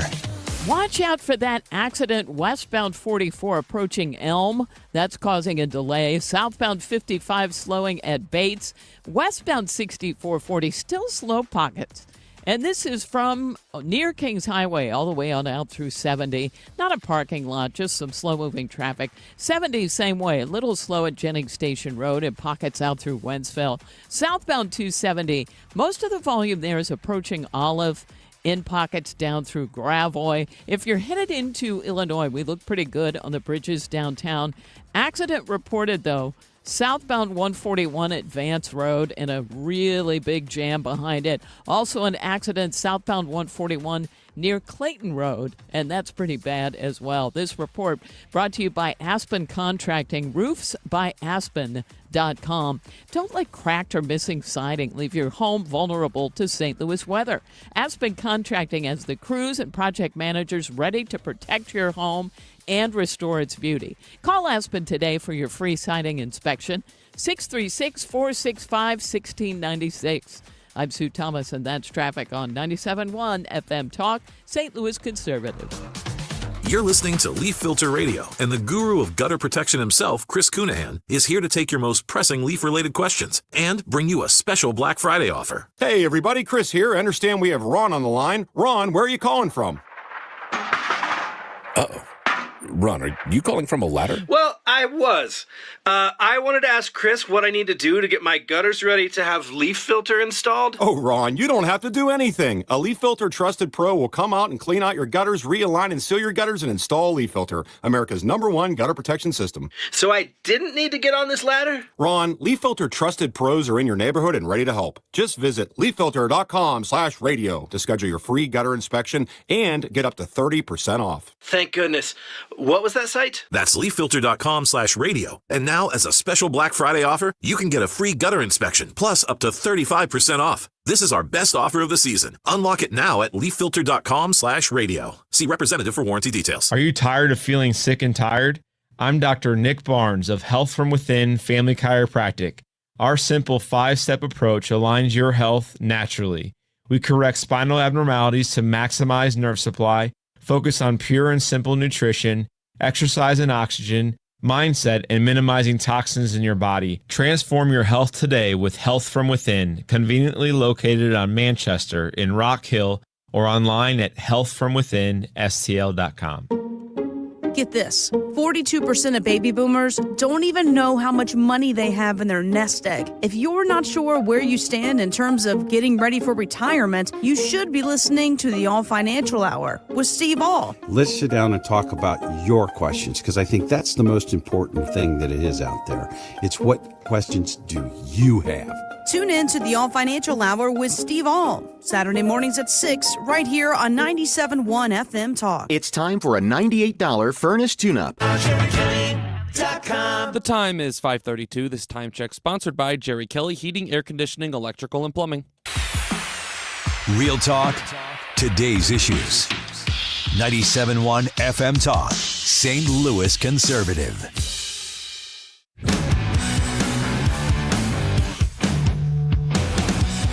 And we're back, 97.1 FM Talk, talking a little Cards, a little Blues. And the man to do that is the pregame and postgame show host for the Cards and the Blues over on FanDuel Sports Midwest. It's Scott Warmann. Scott, welcome back to the show. Joe, good to be with you. How are you? Happy Thanksgiving. Happy Thanksgiving. I'm doing all right. There's a lot I could mention, but we're going to keep it St. Louis specific. And let's start with the Cards. Big trade announced earlier today. I know. Wow. I think everyone has been building up this anticipation, Joe and Ethan, with the Cardinals obviously going with the new regime after several years as John Mozeliak running the reins, so to speak. And so now the first of what I would assume would be many dominoes that will fall here with this Cardinal organization happened today with Sonny Gray being traded. And, of course, people have to remember he had a full no-trade clause, so he had to okay the no-trade clause to get moved to the Boston Red Sox. So, obviously, the Cardinals wanting some pitching. I think that's something everybody has known. And so Chaim Bloom, the now head of baseball operations, gets a couple of young pitchers in the acquisition of Sonny Gray, who goes to a team that is now at more of a win-now mode, where the Cardinals, as we know, are in more of a reload, retool mode. Yeah, Scotty, first off, thanks for coming on. Appreciate it. But then, you look at this trade, and it feels like a win on both sides. Just initially, obviously, you're going to have to give it a few years until you figure out if these prospects can pan out. But the Red Sox know what they're getting in Sonny Gray. But on the other side, I mean, it feels like these pitchers, some of the analytics, Brandon Clark is highly regarded, a young guy. But then on the other side, the starting pitcher that they got is going to be able to compete for a spot in the rotation as soon as this upcoming year. So the Cardinals getting a little bit of what they need, but simultaneously the Dodgers desperately needed starting pitching. I mean, initially, it doesn't feel like you can get to be much more of a win-win. I agree. I think a couple of things that strike me more than anything else with the trade is, obviously, as you pointed out, Ethan, the Cardinals are getting some young guys Brandon Clark, who's a left-hander, was just drafted in 2024 by the Boston Red Sox, has a lot of upside, but a lot of work to do. He's been injured. Big kid at like 6'3", 6'4". And again, from the reports, the guy can bring some heat, but pitched mainly in single A last year for Boston. So this is a project that the Cardinals are going to have to work on.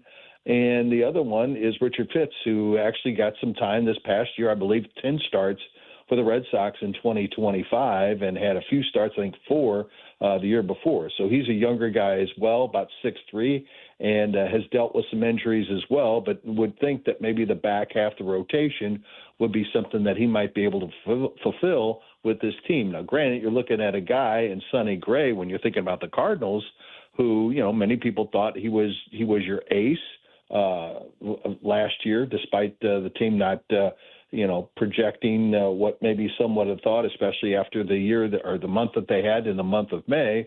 But Sonny's going to go over to a situation where I don't know if he's going to be the number one starter. I think Crochet's pretty much got that locked down with the Red Sox, but obviously a good addition for them. The surprise part to me, though, is the fact that the Cardinals giving the Red Sox $20 million of the $5 million that Sonny Gray was due for this year.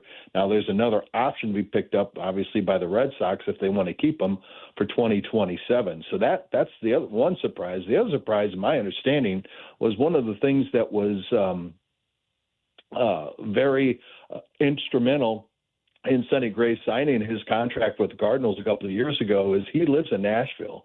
And one of the things that I was told was that Sonny Gray really wanted to be close in proximity to Nashville, wanted to be close to home. And so Boston, obviously being more on the East Coast, a little bit of a surprise, to be honest with you, Ethan, that he made the move all the way up there. From, again, the reports they had that was one of his main interests in coming to St. Louis is to be closer to home. But, again, I think like you're talking about, I think it's a win situation for the Red Sox. I think somewhere down the line the Cardinals are going to win, and you're going to see this. I was thinking about this, and it's a lot of younger people your age and even older than you, Ethan. I can go back, obviously, in the 80s. Whitey Herzog took over. The Cardinals weren't that great in the 70s, and they started making these massive trades. In fact, in 1980, they made a trade with San Diego, and then from San Diego, when they got Raleigh Fingers, they turned around and trade with Milwaukee. And they also picked up Bruce Sutter, trading Leon Durham, all within a 4 or 5 day span. Now, I'm not saying that Chaim Bloom's going to do that, but my point is the fact that this is, again, one of the first, I believe, of many dominoes that are going to fall as far as trades are concerned, because it's Chaim's team now, and he wants to set it up as best as possible to try to set up as successful as a season as he can have. But again, this is building blocks to something 2-3 years down the line at the very least for this Cardinal organization. If people think that this is going to be a move and a couple other moves are going to set them up for a playoff run, I think we have to be realistic about this. This is definitely, I think, Joe and Ethan, a retool by every stretch of the imagination. So how does this set up then the starting rotation? You mentioned Fitz may be able to be in the mix for a spot this year. They're already we're short on number of starting pitchers. Have to imagine that they are going to be active this offseason to add to the rotation. But as of right now, how do you see the starting rotation as to who are locks, who are kind of on the cusp? How do you view all that? It's a good question, and I think we just have to let the whole offseason play out, to be honest with you. You know, I think you would think Liberatore and McGreevy are locks. Fitz would probably seem like one of the pitchers you just received from Boston as one of those guys that would probably have an opportunity. I know there's been a lot of conversation, and Ethan, I know you've heard about this as well, as moving Kyle Leahy to the starting rotation. And the guys I work with that play the game think that he has so much stuff that he would be a perfect starting pitcher because of the different types of pitches that he has in his repertoire. So I think the Cardinals are obviously going to maybe at least give him a shot at being one of the starters. I think Quinn Matthews is a name that's out there, but I think there's still so many other players that potentially could be in a Cardinal uniform that we don't even know about, as we're just getting started with the Hot Stove League. And one other point I wanted to bring up when you mentioned this, Ethan, is the fact that I was talking to somebody that's really tied in Major League Baseball last week, and we were talking about the Cardinals. And one of the things I think you're going to see here, especially with St. Louis, that might work to the Cardinals' benefit, but many other teams' benefit, is the fact that, there's more than likely going to be a lockout after the 2026 season. And we can debate this all day long about whether it's good or bad for baseball. But it seems like that's the direction that we are headed. So I think other than some big names, free agent players that are out there this year, you're going to see a lot of guys signing one-year deals, which I think works, as this person who's tied into MLB had told me, that this is probably going to work to the Cardinals' benefit for this upcoming season. Plug and play guys, whether it's a pitcher or whether it's an outfielder, or you name the position. This might actually be something that we go later on before spring training starts in the middle of February, that probably will see the Cardinals, and probably even more teams do, is just signing one-year deals, which, again, a guy wants to go out there and prove himself to get a long-term contract once a new CBA is signed. That probably could be some guy that the Cardinals are probably going to catch once they get done making some of the trades that they want to make to kind of fill out their roster for next year. You mentioned the lockout, and I don't want to make this all about the lockout, but that very well could be coming. I mean, Scott, I remember a lockout when I was in high school from 2004 to 2005 in the NHL. I mean, what are we looking at in this MLB lockout? Could it be as drastic as that NHL lockout? Well, I mean, I can tell you that I have people, excuse me, Joe, right around this time last year, people that cover the game and literally had just come back from the winter meetings and told me that both sides are already digging in and preparing for something that could happen. I've had people throughout this past season that have been in baseball working in organizations that have basically told me that just it's going to happen. And it could be a lengthy one too. And the biggest thing is the fact that in 1994, when we lost the entire season, baseball was lost. And if it wasn't for McGuire and Sosa and the home run derby, baseball was, I don't know where it was going to go. And I think these people realize that they can't afford to lose another season. And just like, Joe, you were talking about, we had a lockout in the NHL about 10 years before that. And then you had the one where we completely lost the season that you're just talking about, which somehow, some way, the NHL recovered, but it took them a while. And I just, in this day and age, there's so many sports and so much out there. And to me, baseball is riding a high right now. We had record number of people watching the World Series and watching the playoffs, which was terrific theater. I think people really enjoyed the game. I think there's actually been some changes in the game from a rule aspect and picking up the pace and whatever that has really helped Major League Baseball. But Major League Baseball on both sides, players and the league, just don't seem to want to sit down and start hashing things out. And to get to your point also, Joe, as far as the NHL is concerned, the NHL CBA is basically up the same time as MLB. Well, what did they just do this past summer? They already extended their CBA agreement. So instead of feuding and digging in your heels and getting ready for a big fight or whatever you want to call it, the NHL sat down and said, hey, let's hash this thing out now. Let's not wait till the 11th hour and try to get something done. And they did it. And I hope reason comes into both sides, the Players Association and the league, and they start sitting down and having tough conversations, because losing part of a season, much less a whole season, I don't know where Major League Baseball will be if they actually do this. I'm not feeling very encouraged about where it is right now. Another thing I'm not very encouraged about right now is the St. Louis Blues, who are off to a treacherous start to the season, Scotty. What? That's a heck of a segue, Ethan. Thank you. I try.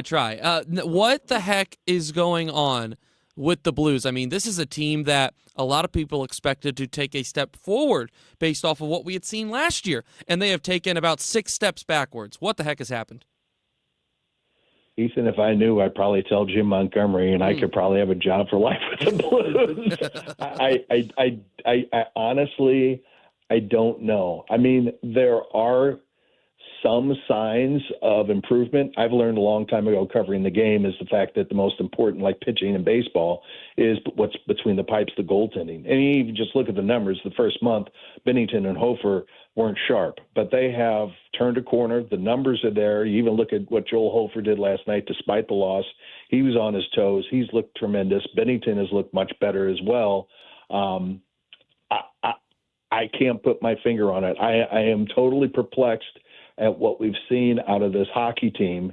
And to sit there and watch the coach last night during the post-game show on our FanDuel Sports Network show, post-game show, was the fact that he mentioned the team lacked intensity. How do you lack intensity after you just won a game on Saturday and you're playing in the most world-famous arena in all of sport, and your coach is talking about you didn't have the intensity to win? I'm puzzled by it. I don't understand it. I don't get it. And I hope that for this hockey team, they can finish off on a high note against a very good New Jersey team tomorrow night. But I am completely perplexed by this, what has transpired with this hockey team, because I'll be honest with you, Ethan, and maybe you and I have even had this conversation. I really was excited about this season. I thought that the Blues were definitely headed in the right direction, and that they have, like you said, they've taken some steps back from what we saw last year. Could they keep up the pace that they did from the end of the Four Nations tournament and do it all the way towards the end? I don't know. They were playing at probably one of the best paces of anybody in the National Hockey League. Was there a detriment that happened to this team psychologically at the end of Game 7 when they gave up the tying goal with 2.2 seconds left? I would think not, because there's several players on this team that have won a Stanley Cup championship and they know the will to win, and you just have to erase things. But honestly, I am completely dumbfounded by what has transpired with this hockey team, because I think they're much better than what we've seen. And maybe they've been off to bad starts over the last, 3 years in a row. Maybe things finally turn around, but have they dug themselves too big of a hole to start the season? I mean, before last night's game, it sounds crazy, but they were only, I believe, 5 points out of the last playoff spot in the National Hockey League, which is crazy. But it also tells you that in the NHL right now, there is so much parity, with the exception of a few teams in the NHL. It's pretty wild. But, I'm hoping, and I keep waiting for this Blues team to start turning it on. But I got to be honest with you, last night's game was truly disappointing. Yeah, I mean, a bunch of one-goal losses, overtime, shootout losses. I mean, I was at the shutout loss against Buffalo, so at least, or the shutout win against Buffalo, so at least you guys had that over the Sabres. Yeah, but again, you're giving up 2-goal leads, and you can't finish a team off. You had some miserable games where you lost big time to what was it? You lost to Chicago, you lost to Utah here in St. Louis. Bad loss in Washington, D.C. against the Capitals earlier this month. So, I mean, you've had some just bad losses, but you've had some of those games where you were right there and you couldn't finish it off. I mean, go back to the first game against Philadelphia at home. What was it, a couple of Fridays ago at the Enterprise Center? You had not one, but you had two-goal leads that evaporated, and then you wind up losing in overtime. I mean, that's a tough pill to swallow. It's frustrating. Hey, Scott, hopefully next time we talk, we're talking about a better team. I certainly hope so. I'm going to keep my hopes up. I got to get the power of positive thinking here, guys. Thank you, Scott. Thank you, Scott. That's Scott Warmann from the Cardinals and Blues pregame and postgame show on FanDuel Sports Midwest. We'll wrap it up after this. Traffic from the 97.1 FM Talk Traffic Center. Well, we have had some issues on the roads tonight, and I'll tell you what, there is a parking lot jam on westbound 44, just east of Elm, and it goes back almost to Hampton. So that's the worst of it right now. Now, eastbound 6440, there was an accident reported east of Lindbergh, but westbound is just the usual volume. Kings Highway on out in pockets out through 70. 70, moderate volume, Jennings Station Road. Slower at Cave Springs and then slow again, headed for Wentzville. The southbound 270 volume is moderate, and it's pretty much Ladue Road down through Doherty Ferry. But still some slow-moving traffic southbound 141, headed for 44. Things look good if you're headed into Illinois on the Poplar String Bridge. This report brought to you by The Diamond Shop. The Diamond Shop, making St. Louis sparkle for over 100 years. I'm Sue Thomas, and that's traffic on 97.1 FM Talk, St. Louis Conservative. This report is sponsored by McKelvey Homes. Hi, I'm Jim Brennan at McKelvey Homes. Have you always wished for a brand new home in an established neighborhood? Select one of our move-in ready custom homes throughout St. Louis, or we will build on your lot. Visit McKelveyHomes.com and move up to McKelvey. Give something that means something. Roll up your sleeve at the Odyssey Blood Drive in partnership with the American Red Cross, December 16th through the 19th at multiple locations. Make an appointment in the Red Cross Blood Donor app or at redcrossblood.org. Enter sponsor code Odyssey for a drive near you. Hey, it's Mark Reardon. Check out Michael's Flooring Outlet because I experienced great service from Mike and his team last year with a project that we did in my home. But nothing against, as I say, the big box stores. You're not going to get someone who has decades of flooring experience to make recommendations, to say, hey, maybe you don't want to pull out all the carpeting in your basement because you have a great audio system. He may have said that to me at some point. So they're going to get you into the product that's right for your lifestyle. If you have pets, if you have kids, if you need Mohawk silky soft carpeting, they have the best quality. If you need hard flooring from Mohawk or other companies, they can guide you into whatever you might need for your budget and for your lifestyle. And they do it with a great team with 3 awesome locations. They're open every day except for Sunday. So 6 days a week in Old Town St. Peter's, great location in Darden Prairie, in West County on Olive. And the website has everything. You can even order samples from the website. IGotFloor.com.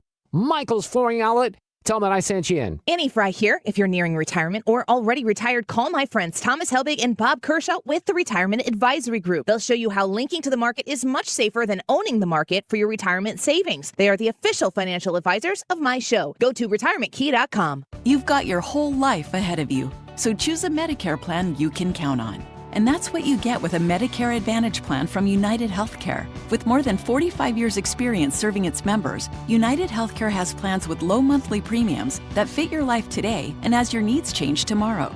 The Medicare annual enrollment period ends December 7th, so go to uhc.com/Medicare today. United Healthcare Medicare plans. It's Medicare coverage Missouri can count on. Tony La Russa here. Has your loss of energy and weight gain thrown you a curveball in your relationship? If so, go see my friends over at Victory Men's Health. Discreet first-class professionals will help you hit those curves out of the park. VictoryMen'sHealth.com. That's VictoryMen'sHealth.com. Sponsored by Progressive. We make the claims process easy so you could get back on the road in no time. It's why over 43 million drivers trust Progressive. See for yourself at Progressive.com. You're listening to The Mark Reardon Show on 97.1 FM Talk, St. Louis Conservative.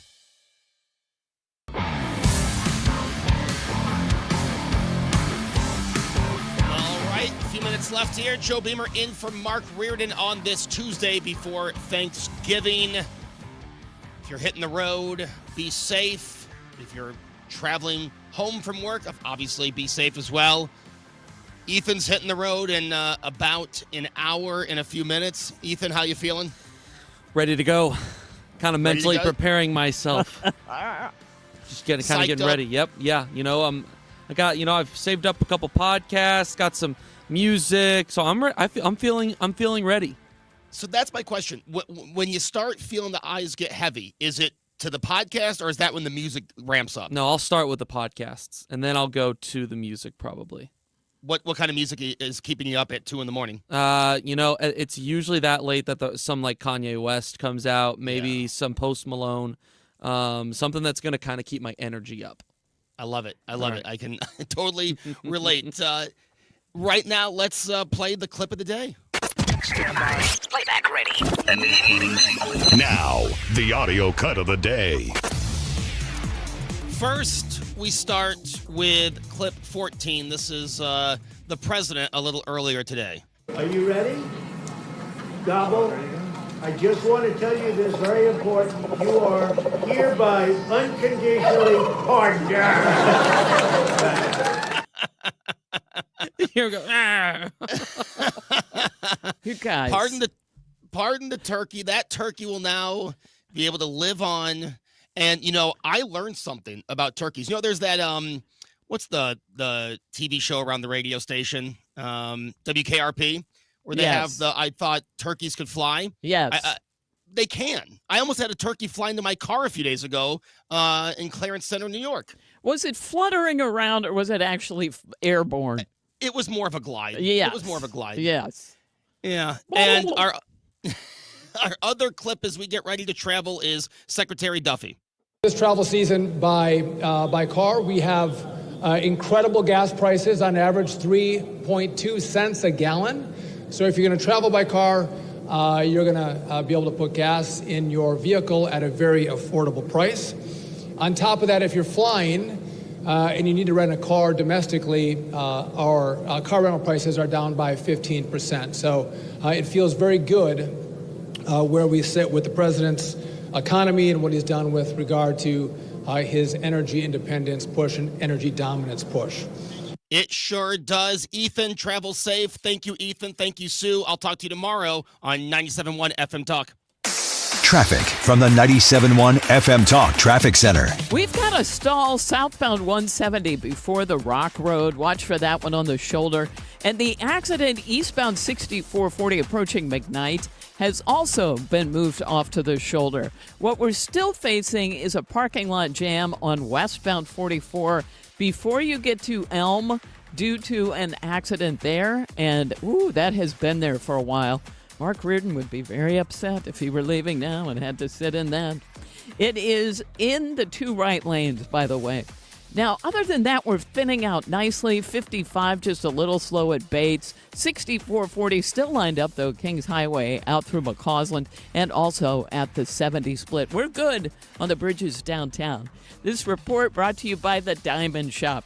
The Diamond Shop, making St. Louis sparkle for over 100 years. They are awesome. I'm Sue Thomas, and that's traffic on 97.1 FM Talk, St. Louis Conservative. Scott, can you believe it's already been more than a decade since the Queen of Carpets sold flooring to St. Louis area contractors? I know, but I don't have to be a king to offer contractors today's lowest prices. Yes, contractors owe it to their customers and themselves to shop at Best Buy Flooring for the largest in-stock selection of carpet, carpet tile, sheet by